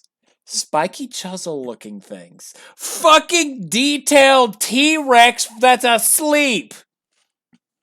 Oh, look at this one. You got a little onion in a pot. Oh, how cute. Oh, look at that. A tank. A giant freaking flower robot. New Donk City. Oh, look, it's Goombas. Look at these cartoony flies. Robot centipede. This game has an identity crisis with its graphics. And I love it. There's also 8-bit. Again, I'm not talking about 8-bit. This game basically shows off its that it doesn't know what it is. Is it a Mario game? Is it a platformer game? Is it an RPG? Who knows? Not me. All of them. It's mostly a platformer. It is mostly a platformer. It just has a bunch of other segments though. I know of things you can do. But you gotta admit, those are RPG things. Like that's 100%. Yeah, but definitely Metro Kingdom was like what it was showing off. On the wiki. the size, like typically whenever it's like a different size, I read it off of the wiki. Its size on here is redonkulous. Yeah, redonkulous. I could have said that without even having to read it. Had you asked what size it was? It is redonkulous. That is hilarious. Oh my! The Metro Kingdom is literally like the world for like showing off Odyssey, and again, it's literally the world that convinced people that it is what it is, and then also later on, even like basically they literally made in the Mario movie they made Pauline the mayor because she's the mayor in this game. Pauline, I do not believe was a mayor and anything else. She was just known as the character that Donkey Kong kidnapped. That is it. The OG, like that is what it was. No. That's literally all it is that Pauline was a damsel in distress taken by Donkey Kong. And Donkey Kong, the original video game Donkey Kong, which you actually play a little section that I love it in this game that's in here. But literally, the girl you see is Pauline. That's not Peach. That's Lady. Pauline in Her the name game. is Lady. Lady makes her debut. It's but it is Pauline. Her name is referenced just as Lady because she's just a lady. But it's Pauline. That is Pauline. And I literally would have loved if they made like a modern like.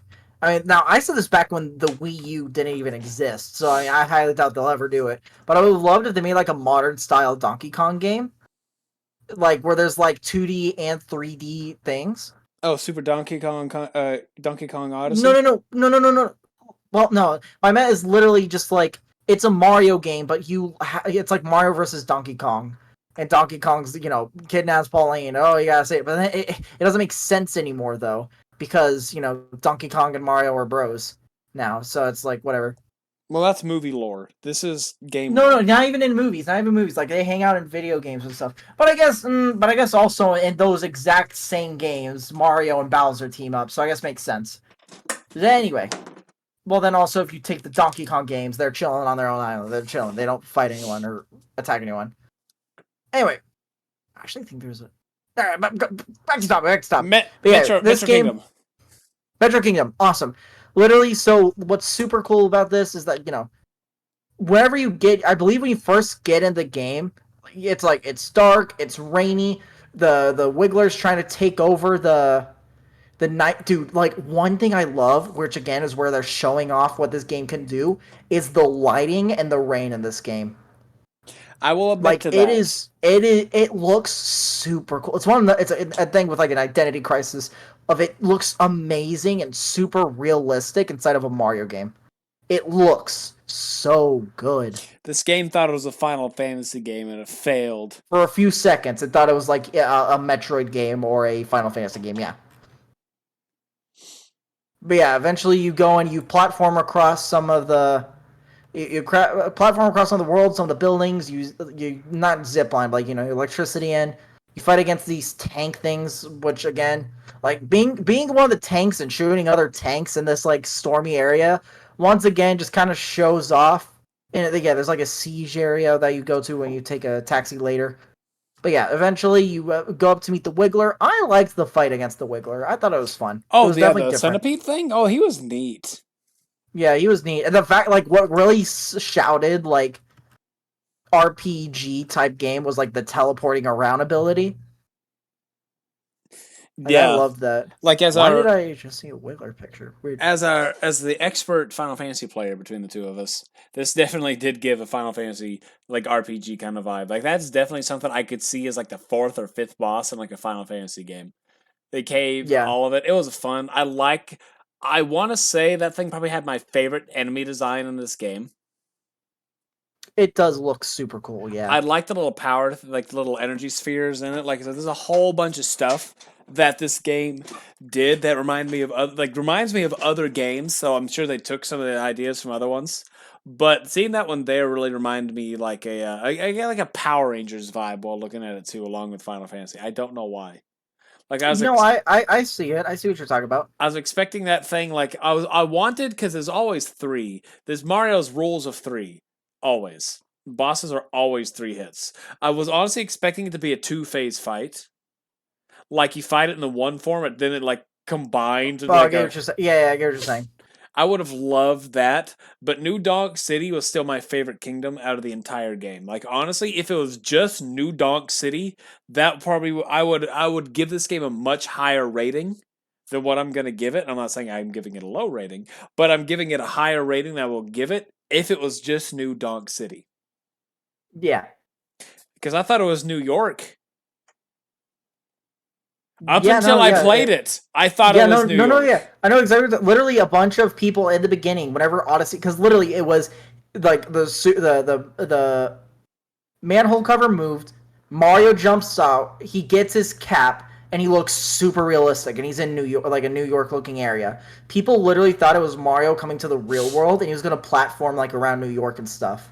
Like that, I would have loved that. That would have Yeah, been that would have been great. sick. Like Mario comes back to the real world, or it's like a game that's like literally built off of how Mario went to the like Mushroom Kingdom and came back or something. Like that would have been cool. But yeah, no, it built off of just the continuous Mario story. Mario is just a continuous story. But then yeah, and so I mean that was super cool. I loved it. But yeah. So eventually you go up, you defeat the Wiggler character. Bowser's there, ship is there. But then later, here, let me scroll to all the enemies. Let's just double check. Yeah, so literally the first character you fight is like the first boss you fight is Mecha Wiggler, and if we were to stretch, large stretch, is that the second boss character you fight is 8-bit Donkey Kong. But that's like more of a stretch. But that is someone you do have to defeat. But basically, what's up next is that they're gonna do a celebration for you. So you basically go around. There's a bunch of little events you can do. There's a bunch of areas, platformers. Like again, like Mario's character is platforming, so there's a lot of stuff for you to walk around, climb up buildings, wall jump up buildings, go up zip lines, go up and down. You climb one building to jump to another, and so I mean it's pretty fun. And one thing is like literally, you keep finding stuff in this world. Like you think you beat it, and it's like, oh, there's another thing. Oh, there's another thing. Oh, I found this. Oh, there's that. Oh, I didn't even notice this, and you kind of just go back and forth like for a while, just finding new things and completing new things. Weirdly, it gave off the vibe like maybe it's just like going around exploring and grabbing stuff, but it gave off the vibe of like Lego, like the console going back and forth, Lego DC superheroes, of just going back and forth and collecting stuff. No. Like I'm talking about just the exploring around part of like collecting things. That's I don't know why. I can see it. Like like purely just the going around the city collecting stuff, because you did that in Lego superheroes, like collect name tags, collect cards, collect coins. That's what it reminded me of. But anyway, so basically you got to find musicians to throw a celebration, because Pauline wants to throw their annual festival celebration. Annual festival celebration. I'm pretty sure I The said annual celebration twice. celebration. Yeah, wait. I was like, no, I meant to say celebration festival, but whatever. Anyway, I love but eventually celebrations. I love you get all of celebrating them. They're like, celebrations. but something's wrong. Like, we don't have enough power. And then eventually you go outside and you see this massive manhole cover, and they're just like, I'm pretty sure, I don't remember it being there beforehand. But then eventually you move it, you go in, go into the world, and you find out, like the generator is taken by a bunch of like poison piranha plants. So you beat them all. What's super cool is that like you hit the platform and it starts moving. Eventually it stops, but it would have just been so funny that it just continuously goes once you hit it. So it's like, oh, you better hit it properly, or else it's gonna go on forever. It It's should gonna have been screw you if up. this game really wanted to, it should have been like a physics-based thing.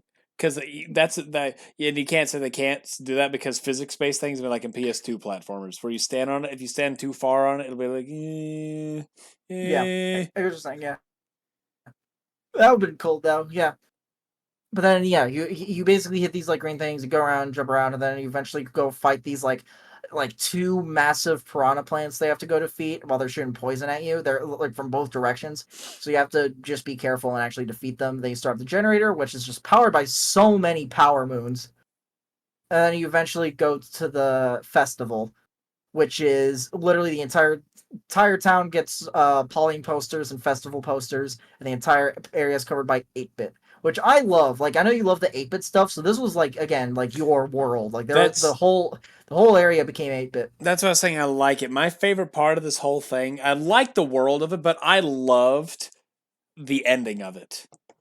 Yes, it is great. With Like also here's another thing. So the song already like again, so the song's like so this game again is a launch title game. It mentions Mario Odyssey, it mentions Switch, it mentions a few other things. Like it's just it's a cool song. But another thing is like if you play the level within like a certain tempo, and I actually reached it this time. Maybe I did it beforehand, I just don't remember.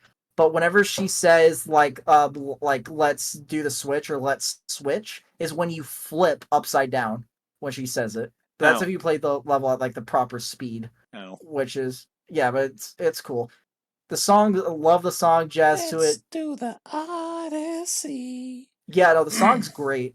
Like that But was then literally like my first time playing it. That gave me. I'm gonna say this. Danger and I are two very different gamers. I've played OG Mario. That gave me nostalgia. Like that gave me a true blood nostalgia playing that. It's like, oh my god, this is Mario yeah, playing the original, the hopping on against Donkey against good old DK. He's Yep. Donkey Kong. But doing that, I loved. Like, that was true nostalgia, just running through, killing the stuff, hopping over the barrels and stuff like that. Seeing that, it was such. That should have been the ending to this game. Like Mm, like that little sequence right there, like you go, like, basically you get everything done, then you go back and Paulina's like, "Hey, Mario, celebration time." Then you do that. That would have been a great ending to the game. Like, it's like oh, let me go ahead and finish your like thing. technical, like, you know how it has like multiple endings to it because you can get like the ending credits like 4 separate times. But that's like the one, like the initial beating of it, or I guess second ending of it. Once you get like, say, 300 power moons, all right, guess what? You can go here now, and you do that. That would have been fun. I would have loved Oh, if that was the ending. oh, I totally forgot about this. So there's a room you can go to. I don't know if you know about this, but there's a room that's called like the projection room. Yeah, it's at the end of street leading straight to the outdoor cafe. Okay, you describe the room. I never Yeah, paid attention to the yeah, map. but literally in this room, it's like the OG first Mario level, like 1-1, and you basically play it to get the moon. It's like to you, it's the annoying collect 5 moon pieces to get the moon, but Yeah, you no, play the those are Mario level. that's. Yeah, I haven't seen that. it's literally a recreation of 1-1 inside of it, and once you beat the level, like you get all the pieces, and then you'll get the gold pipe to complete it and get the moon. Yeah, that was just a waste of time. The power shards are a waste of time. It's cool to play through 1-1 again though. It is. Speaking of which, like they have the like if you buy the online, you can get access to the original Mario Oh, who for says I free. haven't already played it? I mean, I'm just saying that you have the ability to play it through there, I which is know. super cool. I literally want to like play it the original Mario at some point. Do it. Like again, Do it. I'm going to. Yeah, No. Metro Kingdom, very fun, love it. Let me pull up Kingdoms again. But yeah, I loved Metro Kingdom. Then eventually we take off, and I believe this is where you get the 2 choices again. I mean, I believe it's either Snow Kingdom and Seaside Kingdom or Seaside Kingdom and Luncheon Kingdom. no, it's Snow and Seaside. Luncheon's its own separate one because I hated the Luncheon Kingdom. Okay, then Snow Kingdom and Seaside. But again, I went ahead and picked with Snow Kingdom, which is the correct order. I will say, okay, also another fun thing this game does is Mario can react to the world. Yes. And I happen to do it because I bought the aviation suit for Mario. I went into that world, normal clothes, he's shivering. You put on the aviation suit, and Mario's walking around as if it's nothing. That was a fun little Yes. feature. And same thing in the desert. If you're just in the heat, you're hot. But then if you wear the poncho, you're fine. Or if you wear the nothing If you wear the nothing, boxers, then yeah. But which, yes, I bought the boxers, Danger. bro, immediately once I got to the end, I bought the 64 outfit and the classic suit outfit and the Luigi hat. That's one Same. thing. I saved a lot of gold in this game. That's why I didn't use the Jaxi, and I didn't buy a bunch of stuff, because I waited till the end to buy stuff. I mean, And like, there's the skeleton outfit for 9,999 gold. I didn't do that. I did not have that kind No, of I patience. didn't either. No, literally, like played the whole game. Got to the end of the game. I had like 3K, and that's it. Like I was literally not even a third of the way yet. Anyway, but Snow Kingdom, this kingdom, it's deep and wide is what it refers to as. I like this kingdom. One thing that I will say right now that I loved about this game is the race. I loved the race and the Bound Ball Grand Prix. I loved that. I loved that part about this game. That one was fun. So here, Bowser. Oh, by the way, so in the last area, Bowser was stealing the power. He was stealing the electricity from there. I Yeah. believe that's literally all it was. But here, the rare and exquisite frosted cake is what they stole from here, which was the prize if you defeated the Grand Prix. So here you actually got to see it. Whenever you first start, the frozen land is just dark, foggy, snowy blizzard. You see nothing. You see nothing. When eventually you see a massive crater or hole in the ground, you eventually jump in, you fall all the way down, and then you see this happy, fun little place with all these people. You see a nice little place. It's warm. It feels cozy. However, everyone is freaking out. The race is blocked by Bowser, and you see Bowser basically circling the area of where the cake once used to be. Oh, yeah, here's art over the cake, what it looks like being there. But then, yeah, I'm pretty sure once you actually beat the game, if you go back to the other places, I'm pretty sure all the items are returned to where they're supposed to go. I believe. I didn't do that. I'll be honest. Once I beat the moon, that's fine. Yeah, you already told me. Yeah, once you beat it, you uninstalled. Yeah, the Frozen Land, you have to go to these 4 sections. You have to go to these 4 areas where you see these little levels. Once you complete the levels, you then unlock another door. I accidentally played in the proper order, because the last door I went into was where I ran into the Brutal, which I totally forgot which order it was. But then eventually you go in and you fight against the Brutal. It disappeared. Where is it? Okay, here we go. Yeah, so this is where you fight Rango. You fight the Rango boss once again. Did I miss something? Don't you fight the other one? No, I guess not. You never talked about fighting Topper. I don't know when we fought Topper.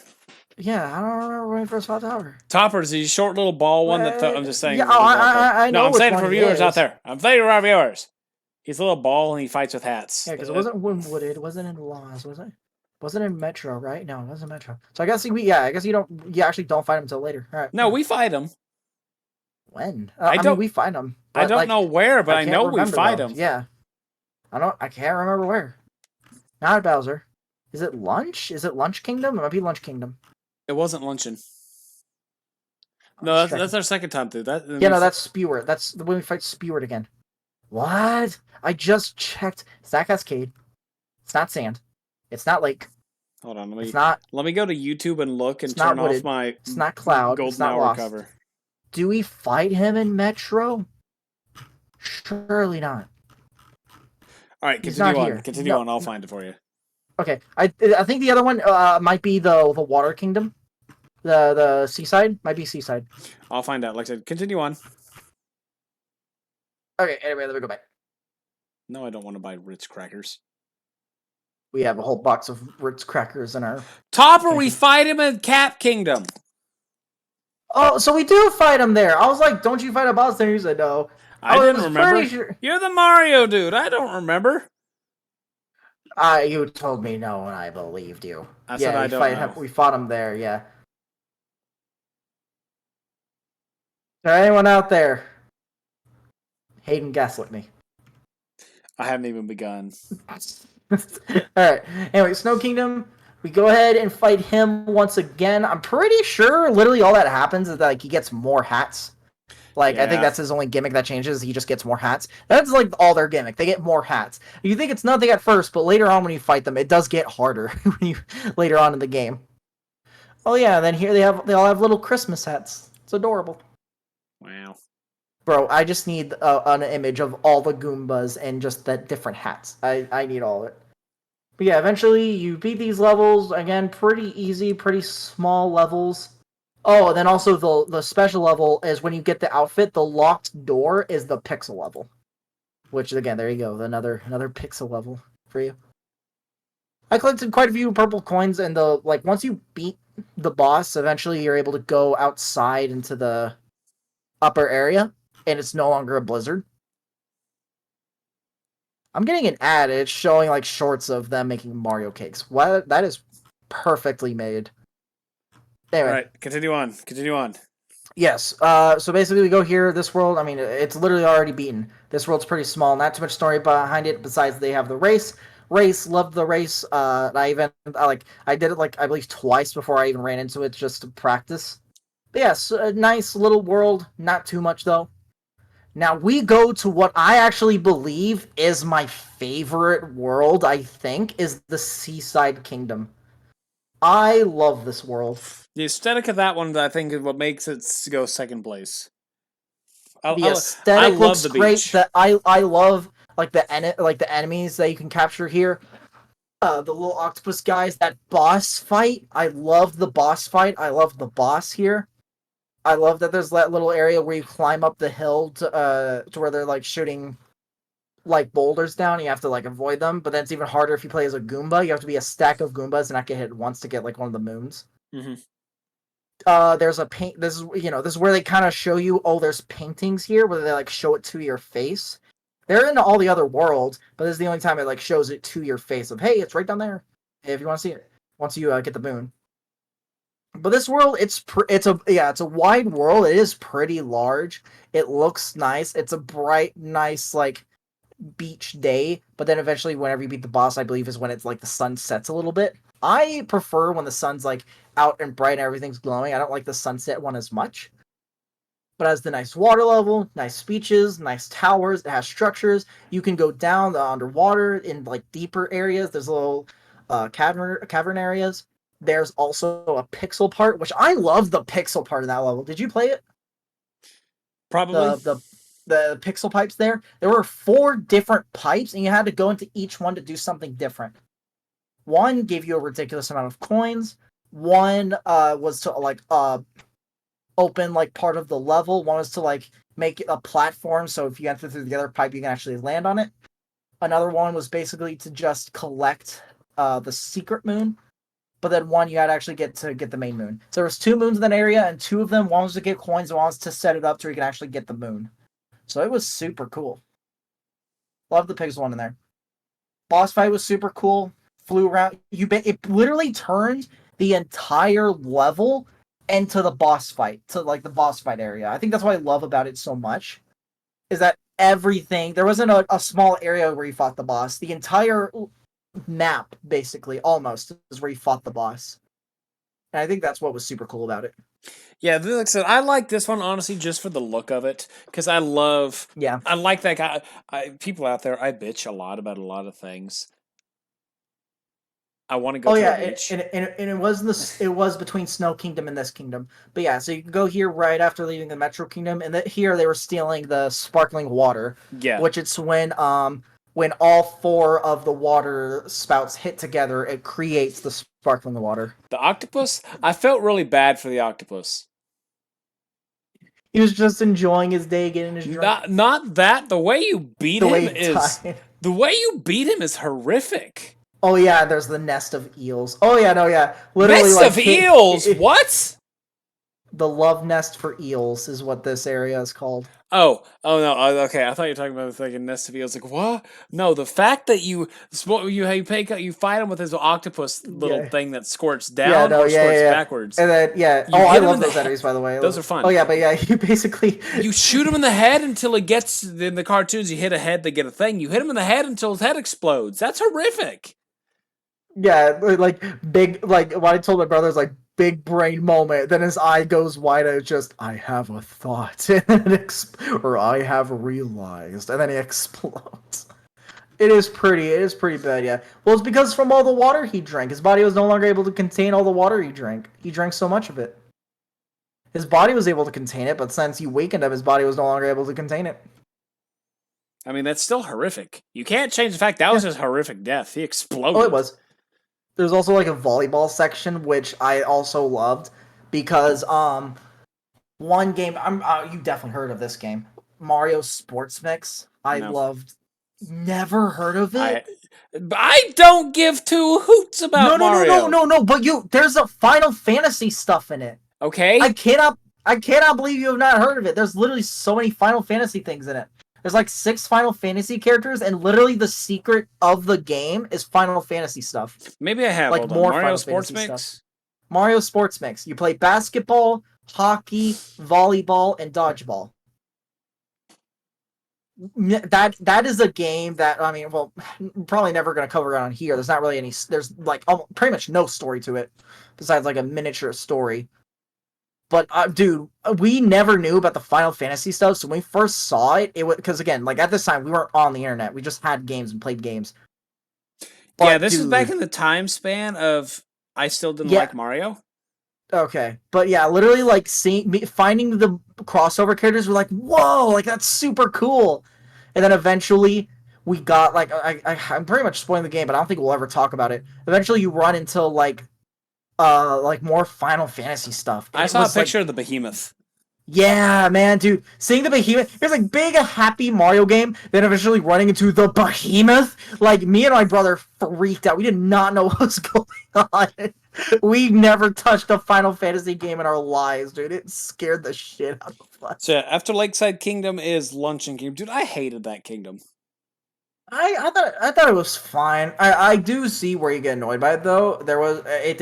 It did annoy me like getting the seed and trying to take it back and you have everything coming after you. Then also you have to perfectly aim when you're like jumping into lava pools with the lava guys. I know, Also, but yeah, also the corn and trying to get across, also destroying the cheese, also climbing up the platform, also no, when it you wasn't fight the that. boss, you have to Let it's so me much stuff. It's so let much me many things. I'll just do a quick walkthrough on this. But basically, you go to this kingdom. They have a stew. Bird is causing chaos and causing the stew not to get made. They need to find a piece of meat. Mario takes over the meat. Bird grabs Mario and tosses it into the pot. Makes a volcano explode. The whole kingdom starts going up in flames. You then have to fight the bird as one of these lava globs. Make your way up to the top. But I hated this kingdom for multiple reasons. Okay. One, Actually, if you want to go, I need to go to the bathroom real quick. So go ahead and go on your rants. Like, go ahead. The sure, the the, fl- the fine. floor the floor is yours. So I hated this kingdom, and it's not even a hating. It's I hated the aspect of this kingdom. The lava glob things were very annoying. Not the fight, but to play as, because there's one of the special rooms. You have special rooms in there if you get a specific ensemble. Like each world has an ensemble. In the beach world, you dress with pretty much like beachwear, the vacation stuff, or Danger mentioned a poncho in the Sand Kingdom. You basically can go into a special little area. In this area, you have to take a lava glob to a pot at the end of the thing. So it's like, oh, okay, I see what to do. I grab the pot, I grab the thing. Wait a minute, there's two pots, one in the front, one in the back. I hop into the pot at the beginning. I get a power moon. I'm so smart. I go to the end of it. You're supposed to get the lava glob into the pot. I swear I hit a pixel off every single time because you have to hop into the pot, and I was hitting that pot. I was 100% going up and hitting the pot. No ifs, no ands, no buts, no coconuts. But this game was like, yup, you're a pixel off, and I kept dying. That's one. Like, that's one instance of it. The lava globs are awful because they're momentum based, and it's weird because they are and they're not. Because there'll be sometimes I'd be jumping. It's like the game has like spoon things that flip upside down, have the lava stuff in there. Let's just call it, let's just say lava. It's not lava, it's some food thing. It's like hot syrup or something like that. But you have to jump into them, like wait for it to go, and then you jump. If you stop, it's nearly impossible. At least I, with my, whenever I was playing, to get it to hop forward with any sort of momentum. And the pixelation of this is so bad because it's very much a pixel game. I played the original Mario game, I want to say a few months back with my dad. And I'd forgot that that game is defined by a pixel. You can hit an enemy by a pixel, or they can hit you by a I'm back. pixel. It sucks because this one had fun platforming to it, had fun aspects, but they ruined it by piss poor placement with some of their aspects to it. The lava globs were fun. They should not have tried to implement that into any sort of platforming of this kingdom. Mm. You can hear my rant, Danger, after it's uploaded. All right. I mean, sure, it's whatever your rant is. However, there were solutions to it. There you go. I I just had to get that in. All There were solutions. right. I beat it, but Yeah. I was basically saying some of the lava glob is very finicky. Mm-hmm.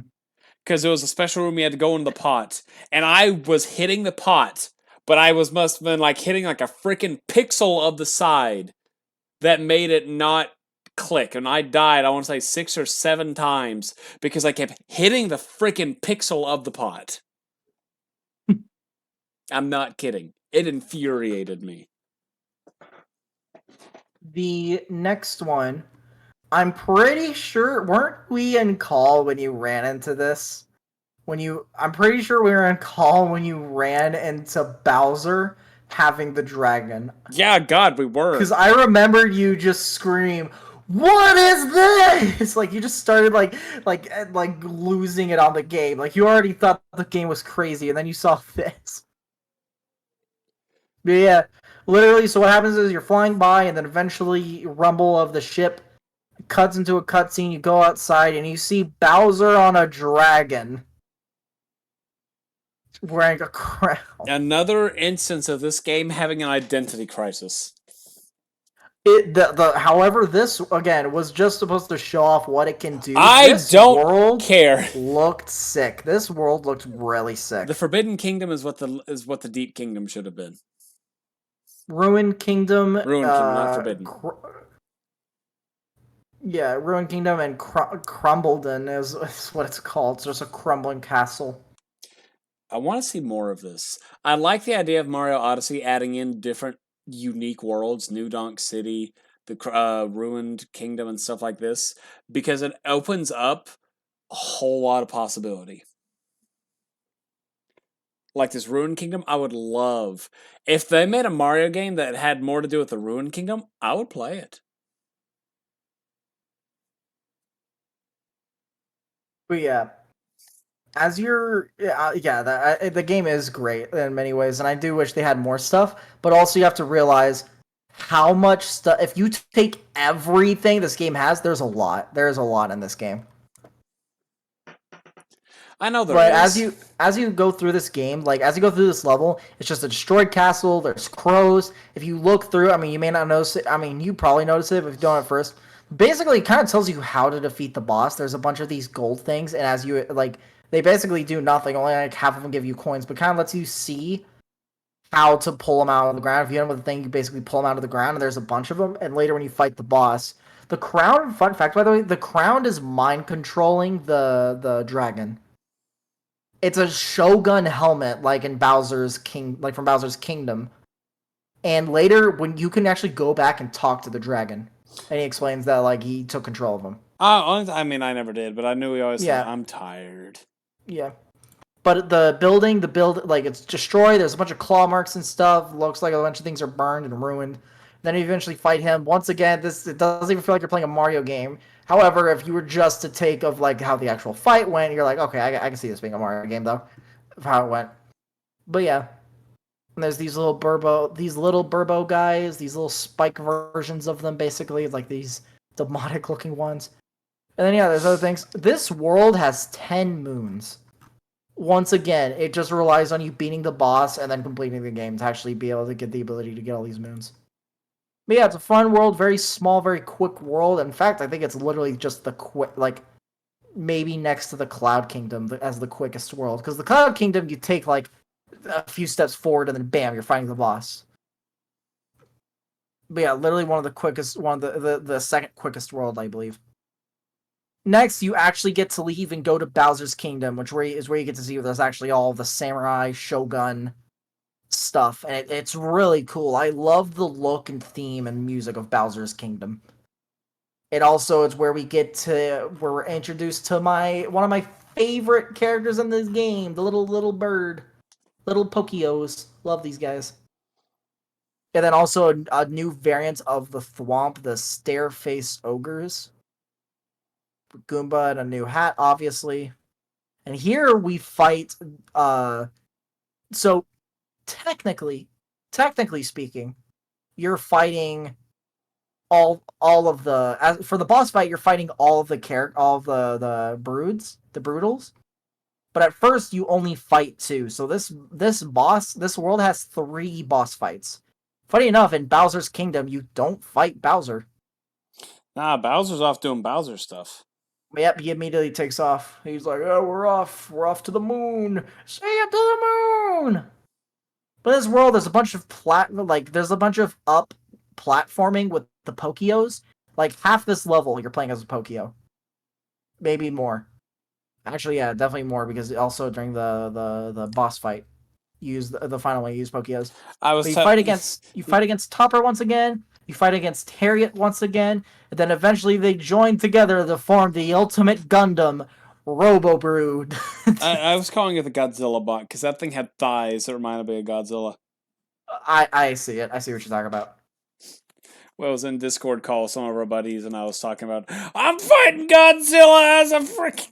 I was making all sorts of horrible jokes with that stupid bird. He's a pecker. This little pecker just extends further whenever I need it to. It stabs into the stuff too, man. Man, you gotta. All right.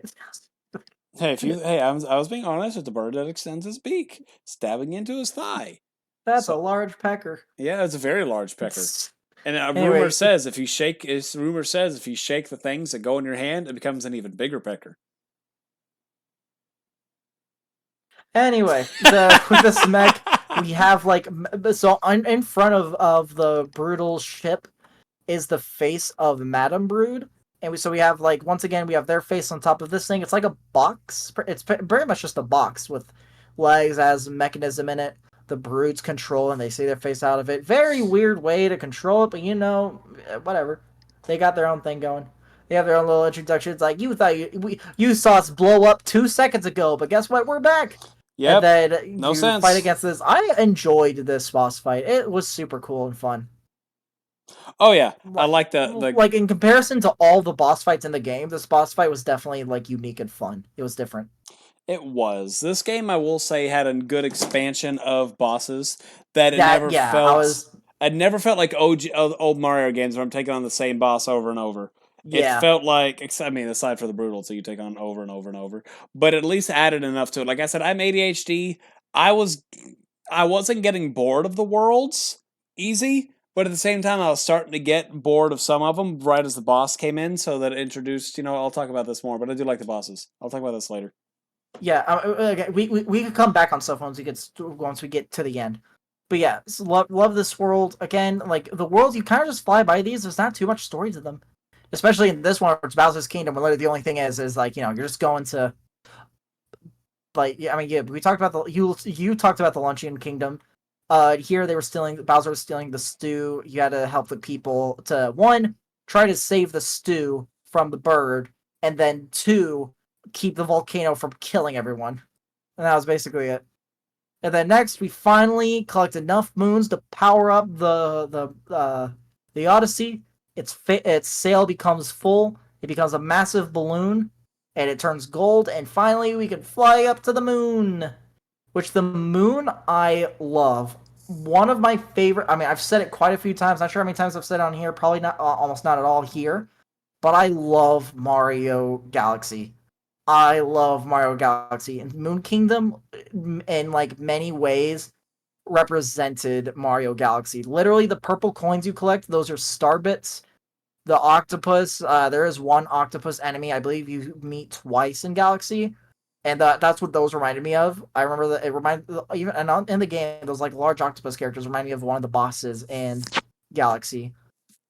The low gravity is pretty fun. Being a platform character and then having a massive map with low gravity, it's very fun. Also, especially if you get like the flowers, you just get the flowers and jump, and you just go flying. Also, in this, did you find the pixel level in this world? Maybe I don't think I did. No. So one thing, it's literally like off the edge No, of I did. the Yeah, you say edge. Yeah, I do remember grabbing it. yeah. It's literally just on the edge of the world. You don't see it at first, but then whenever you go to collect like some of the coins and stuff in one of the moons, you can actually see it. I did on my first playthrough, which was like I want to say like 3 weeks ago. I didn't on my second one. Nice. And then yeah, you fight the There's literally like I believe only two here, but you just fight like these octopus characters, I ran these past him. octopus enemies. No, I went ahead and fought them. It's more to fight.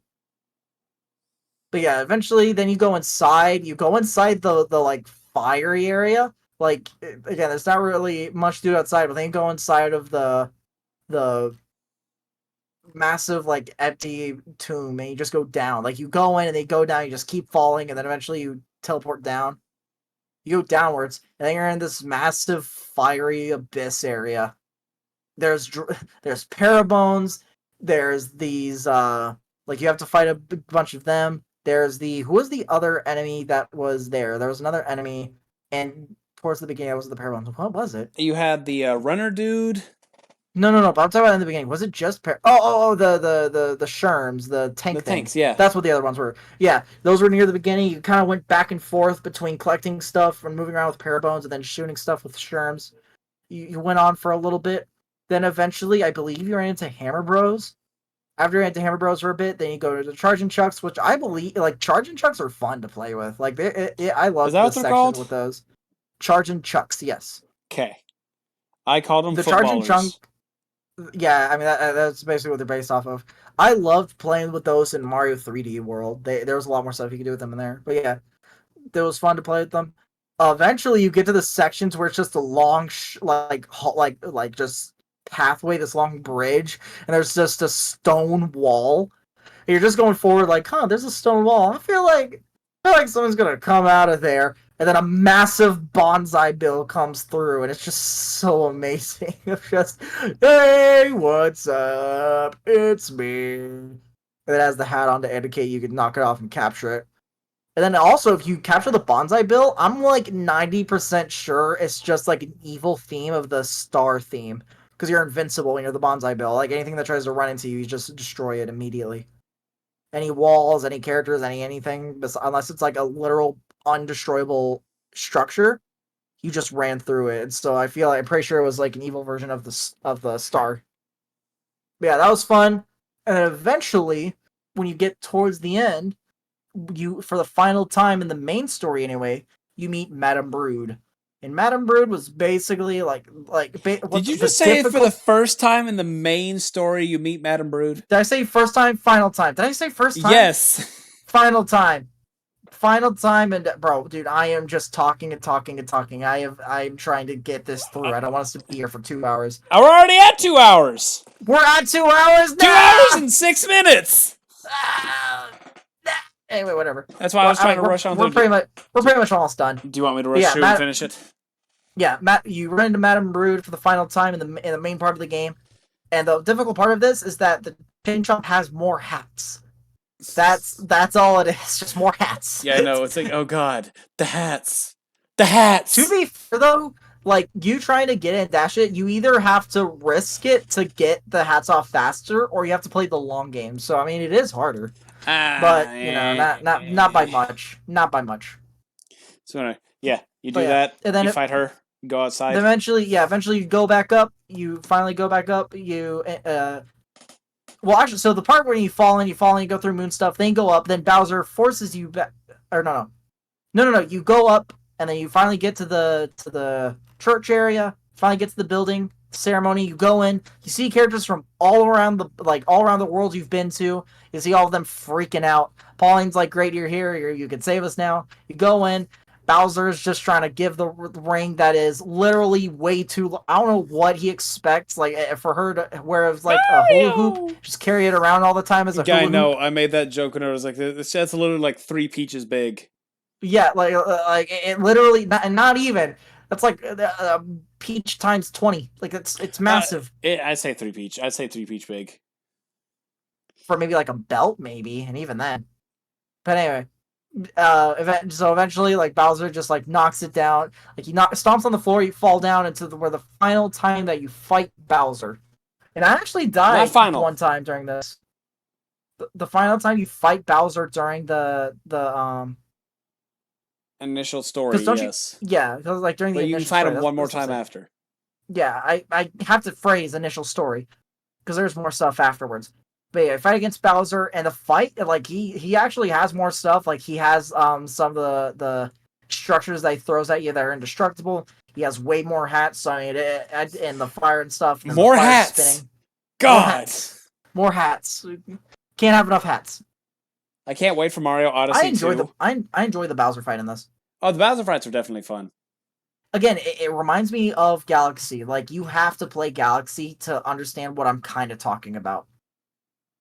Anyway, but then also one thing that was absolute like first time playing this game, super fun, is when plays start to fall apart, you get down, and then it like shows Bowser, and for the first time you get to capture Bowser. When I tell you how amazing that was to basically just fusion dance with him and become one and destroy everything, like that's just amazing. If you shook the controller, he shoots a fireball, and if you If you shook the controller, he shoots fireballs. I never knew that. I just ran through, go brr, brr, brr. So Bro. yeah, when you run out, like strike with your claw. Yeah, basically it's like a speed run tactic to where as you're running, you shoot the fireballs while you're running. You just jump in like fireball, just jump and spam fireball while you're running. But then when you get to the wall, you use the claws. It's basically a way to like kind of speed run it.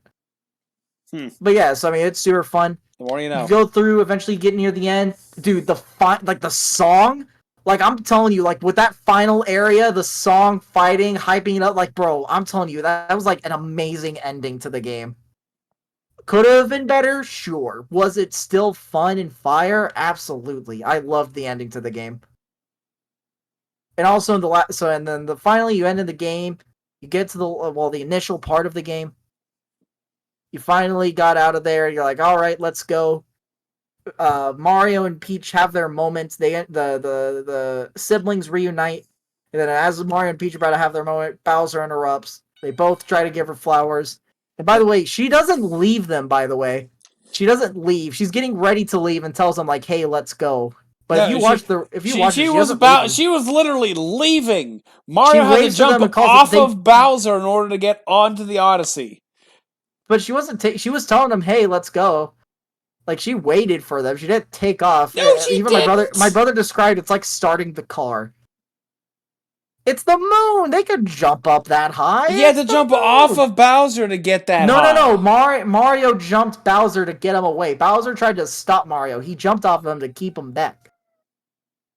They were good. She wasn't leaving Mario, and then they went. And afterwards, you get the cool scene. You go through the credits, which is pretty cool. And then it like also you get to see the. You showed me so one time whenever Han was like playing through this, he sent me a picture. He said, "Hey, is this important?" And it was the cube. It was the moon cube. He didn't know what it was. I was like, "Yeah," but I was like, "Yes, but you cannot do anything with it until you beat the game." And you even see them when you get to the moon. It's like, "Hey, it's those things we saw on Earth." Those cube things from around the map. And once you complete the game, at the end of the credits, it shows a few frogs on the cube as it's cracked, which is basically just more level for you to play. It allows you to go back and play the game more. If you want to. Again, that's for players who want to go back and play more and 100% the game. But then you go to a world which I absolutely love. It's the Mushroom Kingdom. This world's basically just another fun world after you beat the game to play some more. You gotta play some more of the game. And I just love it. It's Mario 64 themed. In here you get a Mario 64 outfit, bunch of stickers for the Odyssey. You get like some like an actual statue that can go inside of your Odyssey. Fun world, very fun world. You're introduced to Luigi in his game mode, which was later updated later on through within the game. Like as just time went on, you get to capture Yoshi. You get to play this stuff. And I just think it's a fun world. It's a fun way to end the game. It's more for us. It's that word that the game can introduce. Like the biggest issue I have with these kind of games like this is it's very evident when they run out of actual stuff to do. Yeah. Mario Odyssey had kingdom after kingdom after kingdom after kingdom after kingdom, but then after that, we'll discredit Dark Moon. We'll discredit the dark side of the moon and then the darker side of the moon. All you have to do is, all right, go to everywhere you've been, go find the moons, and unless you know what you're doing, you're not going to find a lot of them. You're gonna have to buy because you have little Toad Explorer dudes that are like, "Hey Mario, give me 50 coin and I'll tell you where." This is Toad's canonical voice. I sound like the Toad from the movie isn't correct. This is his right voice. Mario. Discord is not able to pick up my Toad voice. I Oh, could do a very close Toad voice and it cannot pick it up. but anyway, so yeah, it's very like I did this. I want to say I got 45. I didn't buy 45, but I want to say I had like maybe 40 moons overall and 30ish of them. No, not 30. I think I fought 3 bosses there. So and they had like some plans. Let's say 25. Let's just say 25 I bought. The other 15 I went and earned. At that point I was getting burnt out on the game because Yeah. it was nothing to do. There's a lot you have to do this game, yeah. And literally, Darker Side of the Moon is just for you to play a little bit, and then you collect a thing, and it says thank you. So literally, you would just This is you have to enjoy this game Right. to get to this point. Like, Like, this there's is no like 500's a lot. Like, I would love to go back and basically 100% the game, collect all the moons, go to this area because this area that's not the looks final cool. area. The Darker Side of the Moon. And if you get 999 power moons and go to the Mushroom Kingdom, you're going to see a new hat sitting on top of the kingdom. You go to the top and throw Oh Cappy on yeah, it. You are then granted a the end, truly, and the game fades to black. I remember that. I But actually like, remember that. all right. So can I get my overall review now, Danger? I'm sure you're Yeah, dying. I'm sure we're not. Is there anything else you want to? Is there anything else you want to talk about the game before? Everything I'm going to talk about is going to be my review overall. Alrighty. So, Mario Odyssey, the first Switch game I ever played, came free. I'm going to be honest with you. I'll say this right here to Danger because I've griped about the Nintendo situation of the games. I don't think this game is worth $60. Not, it's what you said. Agree. It's a 6-year-old game, 7-year-old game now. Six, you said 2000. I agree. Yeah. You got that, so I'm lucky I got it free. Had I not got it for free, I probably wouldn't have bought it. So I'll be honest there. Yeah. These are not my kind of games. I play platform games. These ones are not my kind of games. They kept me riveted enough, long enough. Like I said, like there were worlds. Like first time through, I played through the world. I got the thing beat. I maybe spent a little bit longer in the world. Grabbed maybe 3 or 4 more moons, unnecessary moons. But it's like, oh my god, I'm bored of this world. Let's go to the next one. I had that in pretty much every single world. So for those out there that have the short attention spans, I have a short attention span. I have a medium attention span. Going through that makes this game takes away some of this game because these are cool built worlds, but they need to add a lot more than all right. Go to this hill and butt slam on the ground. Oop, there's your power moon. Go over here and oop, butt slam. There's your power moon. Go over here, kick sheep into a hole. There's your power moon. It needs more than that to it. So doing that world after world, or kingdom after kingdom after kingdom after kingdom, got a bit monotonous. The bosses made this game. The bosses were probably the most enjoyable part of this game because each one of them, though Mario-esque, we had the Mecha Wiggler. What on earth is my cat doing? Get out of here! You had the Mecha Wiggler, it was a fun fight. You had the Brutal Bot, also fun. The Brutals themselves, very basic but fun at the same time. Bowser, Octillery, Octillery thing. Yeah. The boss made it fun enough that made me want to go to the next one more so than the worlds. Like the worlds were big, but at the same time, for what this game is kind of trying to be, is they were too big. Yeah. And I'm not saying it's too much stuff. I play Final Fantasy games. I play Kingdom Hearts. I play games that here's 80 hours. Guess what? You're the first 10% of the way through. That's not what I'm saying. It's because there's a lot more into it because you've got side quests. You go talk to these characters. Mario does not have that. It's like, all right, go here. Power moons. That's it. Go here. Power moons. Go here. Power moons. I'm also talking about after the main game. So this is after stuff. So the after game playability, in my opinion, drops quite a bit because at this point it's just hide and seek pretty much, or find the puzzle piece, find the puzzle piece, find the puzzle piece, find the puzzle piece, pretty much. It's definitely a game. It's a good game. I'm not going to say that. It's one that kept me riveted enough that I beat it. I beat it twice. I have a proclivity of hating platformers. I hate platformer games. I do not know why. They're good games. I just do not like them. I played through this one twice, which is a testament that, you know what, I'll play it. I'll probably play through it maybe another time or two. Not this year, but probably in the next 2 or 3 years. And any issue I had with this game, I was wholeheartedly. I'll say 50% my fault, 50% this game, like the dash thing I was telling you about earlier in the Lost Kingdom. Yeah. That was equally my part, not reading, and the game also being not correct in its statements. That hit both of these at the same time. Do this. Some of these, just whatever, unnecessary stuff. But the ability to take over the creatures was definitely fun. 100% fun. I wanted to go to every world and take over every creature I could. Then, because you can go take on. Ooh, what can I do with this? What can I do with this? What can I do with this? The tank and the xylophone bug wiggler thing from the kingdom were by far my 2 favorite ones to take over.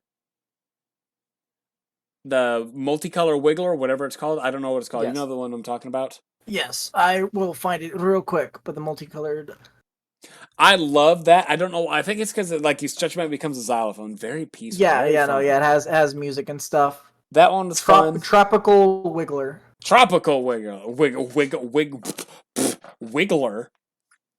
was Yes. fun. The Bowser part was at the end was very fun too. I love taking over Bowser, seeing Bowser with the bright blue eyes and the mustache Yes. was very Literally, fun. literally just a fusion. It was so fun. Because here's the thing: when me and my brother were little, we would just talk about character fusions. And again, my brother at this time cared literally nothing about Dragon Ball at all. He did not care, but we loved talking about fusions and stuff, like what would happen. And that was one concept of like, oh, what if they made a game like Mario Fusions or something? And there was like, oh, fuse different Mario characters like enemies and whatnot. It's like, oh, but at the very end, Mario and Bowser fuse accidentally, or they have to fuse to fight something stronger or something. And so that was a concept, and they actually made it, and that was what's super cool about the game. Yeah. But ending my thing with my review, Mm-hmm. Danger, how do you think I'm going to rate this? High or low? I feel like you're gonna rate it like a 6 or a 7. I actually was If going you to rate it get a if you did 7. like 5 or 4, I wouldn't be surprised, but it is unexpected. Like I said, I don't just rate this from my point of view. I see this from an overall Yeah. point of view. I would honestly rate this game a 7, but the only reason I give it a 7 is because I got it for free. Mm. If I had to pay, because Nintendo is atrocious with their price value games not losing any value. You go look at this Oh game. yeah, no, that's a well-known thing. That's why it's really, again, if you have to love Nintendo to Like stick with there are games I Nintendo. want to play on the Nintendo that I don't know if I want to go spend $60 on a 5-year-old game. Like I bought Yeah. Fire Emblem Three Houses 2 months ago, and that one was a $60 game. And the only reason I did that is I need some stuff to play on my Switch. I bought Pokemon Violet. Like if I had to spend money on this game, it would have been a 5. 100% would have been a 5, in my opinion. Someone Yeah. out there is gonna like I'm not, and I say it just because of the overall expansion of this is a kid's game. So for a kid's point of view, you look at it from like a kid who's 5, 6, 7 years old. My nephew loves this game. Mm, This game is definitely it's a Mario game. It has more kid like to it. Like the base yeah, game. I do agree. I mark it as a family game. Whenever I market it as a family game because kids are also like kids are supposed to be able to play it. Whenever I hear it's a kids game, I think of like the Elmo game for like the Wii or something. No, Like that's think a of child's game. baby, That's a like child's yeah, game. child's game. Like this, I wouldn't say it's a kids game. This game, okay, I mark it as a family game. Like kids are supposed to be able to play it it's and have fun with it. E10 and up, which means 10 is kind of the thing, so that's a kid's game. Yeah. But this one here is more so directed more towards a younger audience with the aspects that I do agree. Yes, that will they entice the definitely older made it audience. access. Yeah, older audience would be more interested in completing more of the game, and while child audience would mostly just want to beat the boss and continue on. Or But heck, they may not even want to. They may get tired of the boss, but they can continue the game if they yeah. want to. So I will give this game an overall 7 just because of, like I said, one, I didn't have to spend money on it. So that definitely saves this one from not getting a lower review. But two, I can see 100% of what all this kind of goes for. But for the same time, you got those that it loses, unless you're a diehard player, you kind of lose a lot of the stuff after you beat the Mushroom Kingdom, truly speaking. Hmm. Because you go take on the Dark Moon. Dark Side of the Moon has a little thank you message that you do in the Electric Mario form. Darker Side of the Moon, you and Cappy climb up to the top of like New Donk City Capitol building or whatever, and it's like thank you for everything, Mario. This has been a heck of an adventure. That's for the completionists, and I'm not going to see everybody doing that. So that's a lot Yeah, of stuff unnecessary in this game. yeah. So I'm gonna have to give this one a 7. Honestly, I'll give it a 7. I'll stick with a 7. A 7, Brendan Fraser's. All right. So for me, 8. the, mm, well, for me, this game, it was a very fun game for me.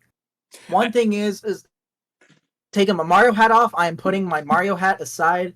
I am no longer a Mario lover Danger. I am games and gamers Danger. Yay, Game and Gangers! Games and Danger. All right. So basically, with this game, it is a very fun game. but also, yes, it is built to where you can basically go through things pretty easily. Most of this game, you're able to fly through. The bosses, due to I'm already used to platformer games and Mario games in general, not too difficult of a game. Now, there are parts to where I basically had to focus or I had to actually think about something, to where the game in some places is harder. Mario's never been like let me phrase this properly.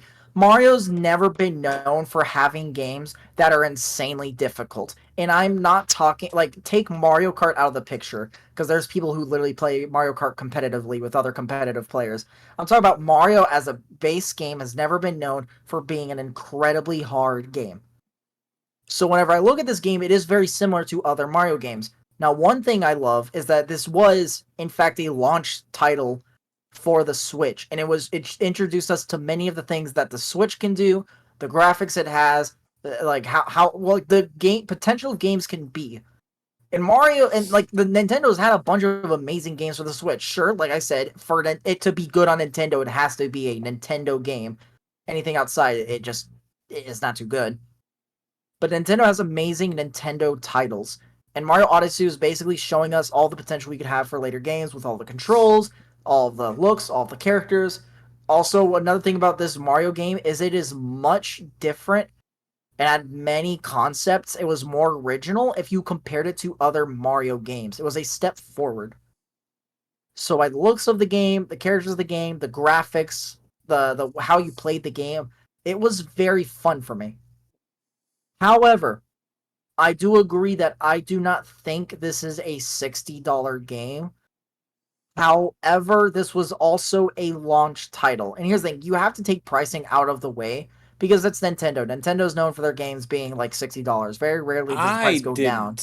I honestly didn't Yeah. whenever I went into this. That is a thing.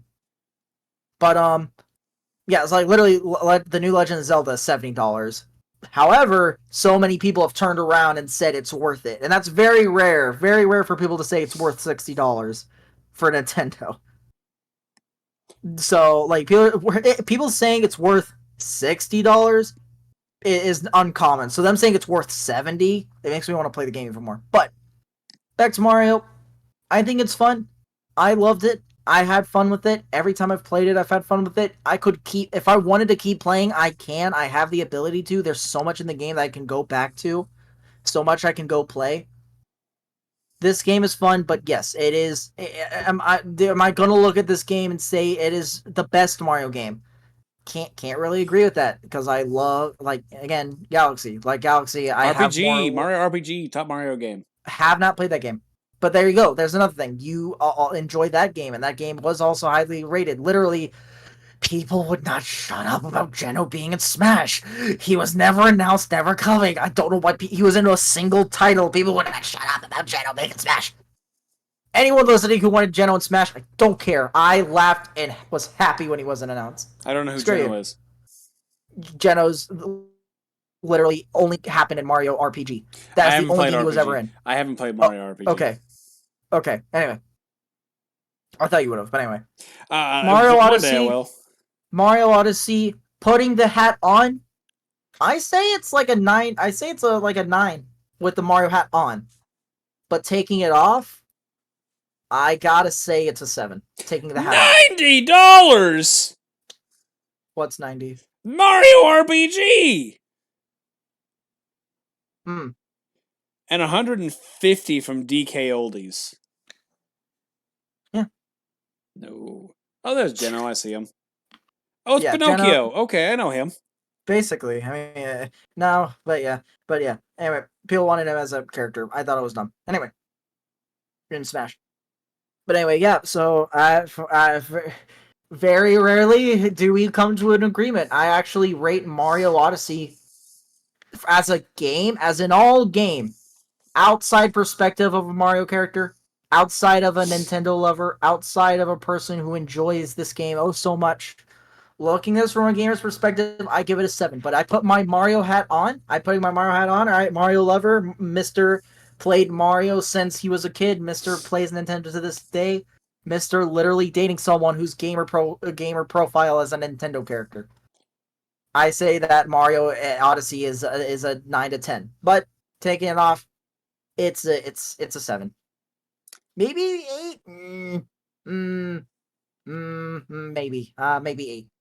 7.5. There we go. Solid. No different. No differ. 7.5 as a gamer. And like for people out there, we're not just sitting there. This is our overall review of this. We're not saying this how it is. Yeah, no. And it's a fine game. I'm not even gonna lie. It's a very fine game. It's a fine game. It's a fun game. It just gets to be my big problem I have with it is the latter half of it.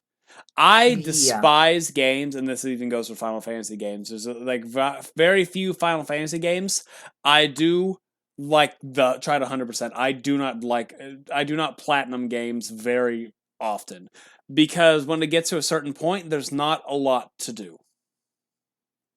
And Mario, though you get power moons, that's really all there is. It's not a lot to do. It's just run here, butt slam, run here, kick a cactus, run here, kick a sheep, jump on a rocket ship. It's cool, but it's just nothing. And I don't like those kind of games. Like even Final Fantasies. When we do Final Fantasy games, if it's a big one, we'll take Final Fantasy X. I've told Danger I have over 200 hours in Final Fantasy X. I think I've told you that. Haven't I told you that? Yeah, you told me you have a ridiculous amount of hours. And I want to say probably 100 of it is just getting prepared to take on the final bosses of the game.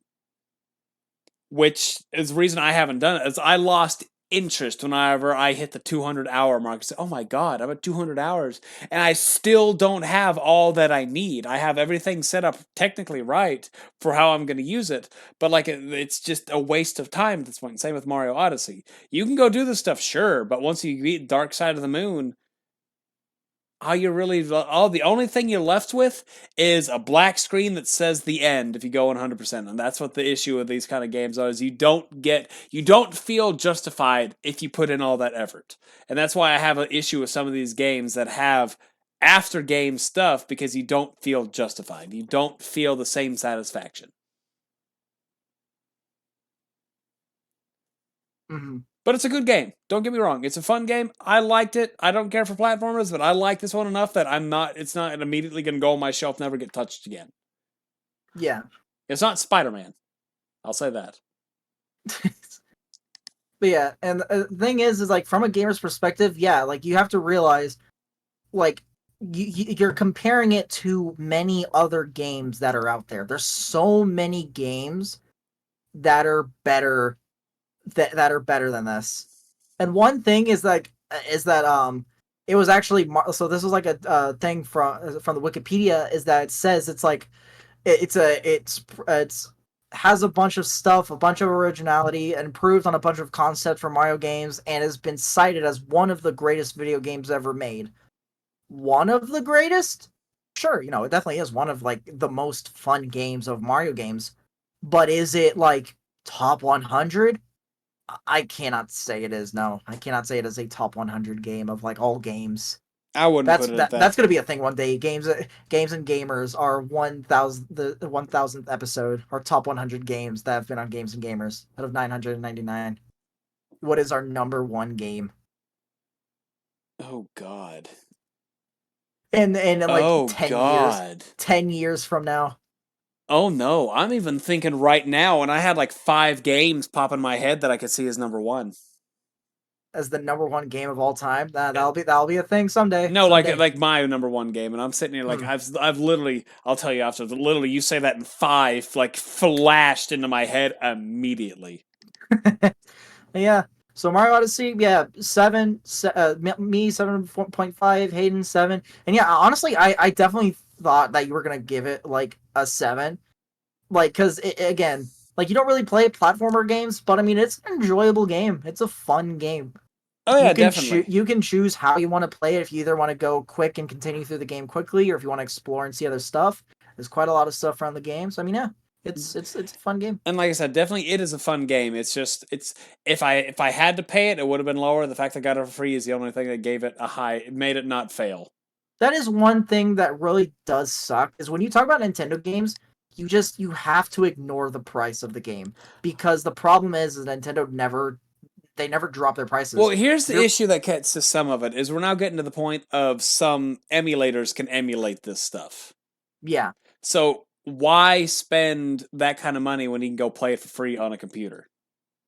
That's where you Hopefully got. hopefully one day Nintendo does decide, hey, it's finally time. We do need to start driving our prices, or we need to start releasing games for cheaper price, like re-release them to the new port, but for a cheaper price. Like basically, literally example. But also, I'm gonna have to dispute that. If you talk about a game, you have to talk about every aspect of it. So the I fact do that agree with that, actually. so the Yeah, I fact was just about to say, like, if it's a game that's amazing and it's cheap, then that's where it comes in. But if it's a game that's expensive, yeah, I mean, like yeah, I and guess you're right. But it's even just Nintendo. discrediting that even That's always the going to be a problem for Nintendo, though. Is the that problem. might be the case, and this will be the only one that I'm really going to do. That I'll say this right now. This will be the only game that I have any monetary value towards now that I know this. But going into it originally, I didn't. So that's the only reason that this will be the only one I ever do that with. But whenever we do this, You're going to compare it to the original price of it, we're gonna which is the thing. Yeah, that is the thing we right. It'd should be be like you doing. get Is it day yeah, one, initial day one. Even though there's like a lot of games that I have that I got for free and stuff like that, I'm gonna look at it initial day one. So you're gonna like, so yeah, $60. I wouldn't say this game was worth $60. I'd probably put it at 40. I'd say probably put it at a healthy 40, if not 35, and that would be. And I would say this game's justifiable for that, not 60. All right, but do you have anything oh else to yeah. add, or can I go to my next No, one? I'm pretty sure we talked about the game. I mean, the graphics was fun. It was a release title to show what it could do. Gave a lot, like playing the game gave a lot of vibes of Mario Odyssey. And what basically sold me on it is if you go and play Mario Galaxy, literally, like I went to play Mario. Oh, Galaxy. hold I on. told you. You meant to say Mario Galaxy. You said Mario Odyssey. This And game gave me the vibes of Mario Odyssey. anyway, Man, Mario Odyssey gave me the vibes of Mario Galaxy because literally this man. morning I went to go, like, after I played it, I went to go play Galaxy for a little bit, and literally it's like playing without Cappy. That's literally what Mario Galaxy feels like. Did you know that Final Fantasy reminds me of Final Fantasy? Anyway, I'm gonna have to trim this episode so down a lot. yeah, I mean, that sucks, but oh well. Yeah, I mean, it makes sense. Yeah, it's almost 3 hours, pretty much. Yeah, 2.5 hours. but going into our Anyway, next one is one of them I'm excited for because I've recently got a PS5. I can experience on the glorious haptic. I wish you could play the other one. I'm gonna buy you this game. I promise you, I'm gonna send you the money to and you buy this game. This not the one I will buy the game, but you have to come down here and give it to me. I was gonna buy you a gift card. Nah, dang it. Oh, whatever. You have to come down and buy it off of my PS5 yourself, and then we can play it. And then we can record the episode here again. Yeah, Yeah, we could. Yeah. we could. You're not going But to. our Anyway. next game, we're gonna go into the world of RPGs, like true blood role playing Speaking games. of Mario RPG. Yeah, I know. But that was completely unrelated as I think about it. But we're going to hop into the world of Midgar and Final Fantasy VII Remake. I wanted to do the original Final Fantasy, but I don't think. I want to do the remake. I want to do the remake so bad. Yeah, I don't think Danger could have the patience to do the original one. I don't. I want to play 7, the remake. I want to play it so bad. It looks so cool. It I want to play it is. so bad. It looks so cool. I'm really needed. What I need to do is probably turn my PS4 on and play it on there because I have like 130 hours in that one. I remember literally being. Here's the thing. If I were you, I would play on the PS5 because you've already played on the 4 so many times. Yeah, I would play. I'm already on 10 hours 5. into it. Okay. But literally, one thing is like, whenever I was little, I was like, I want to play Final Fantasy because I want to know about it. I want to know about Cloud because the character Cloud looks so cool. Like, if you put him up on screen, he's like your typical anime character, right? Like, you cannot deny it. Like spiky hair, like sharp eyes, massive weapon, like a cloak look or a slick look of just like an outfit. Like, it's your typical anime character. And so I really wanted to know about it. And here we are, like 10 years later, and now we're gonna play it. I wanted to stream it, but again, like it stopped streaming like the last bit of it. Yeah, I know that's the most annoying part. So I recorded the entire game. I made it to the last. Yeah, get out of here! I made it to one of these days you're gonna get killed by your cat. You're gonna hear mid scream. All right, and we're gonna give the verdict of Spider-Man 2. This game that was so much better than the first, a high rating of. What did you rate it? Don't die before you rate it. But we're gonna do Final Fantasy VII Remake next, a personal favorite of mine, and hopefully Danger likes it. It's gonna be a fun one. It looks cool. I do want to great. play it. It looks cool. It's great. I've only heard good things about it. Ah. Oh, you're gonna hear more. You're gonna hear bad things about it from me. I love it too. Okay. But thanks all for listening. Thanks Danger for being here. Yep. It's time to sign. I love this. It's time to sign out of our consoles for the night. Thanks all for listening. And tune in next time. Peace out, lads and lassies. See ya. Bye.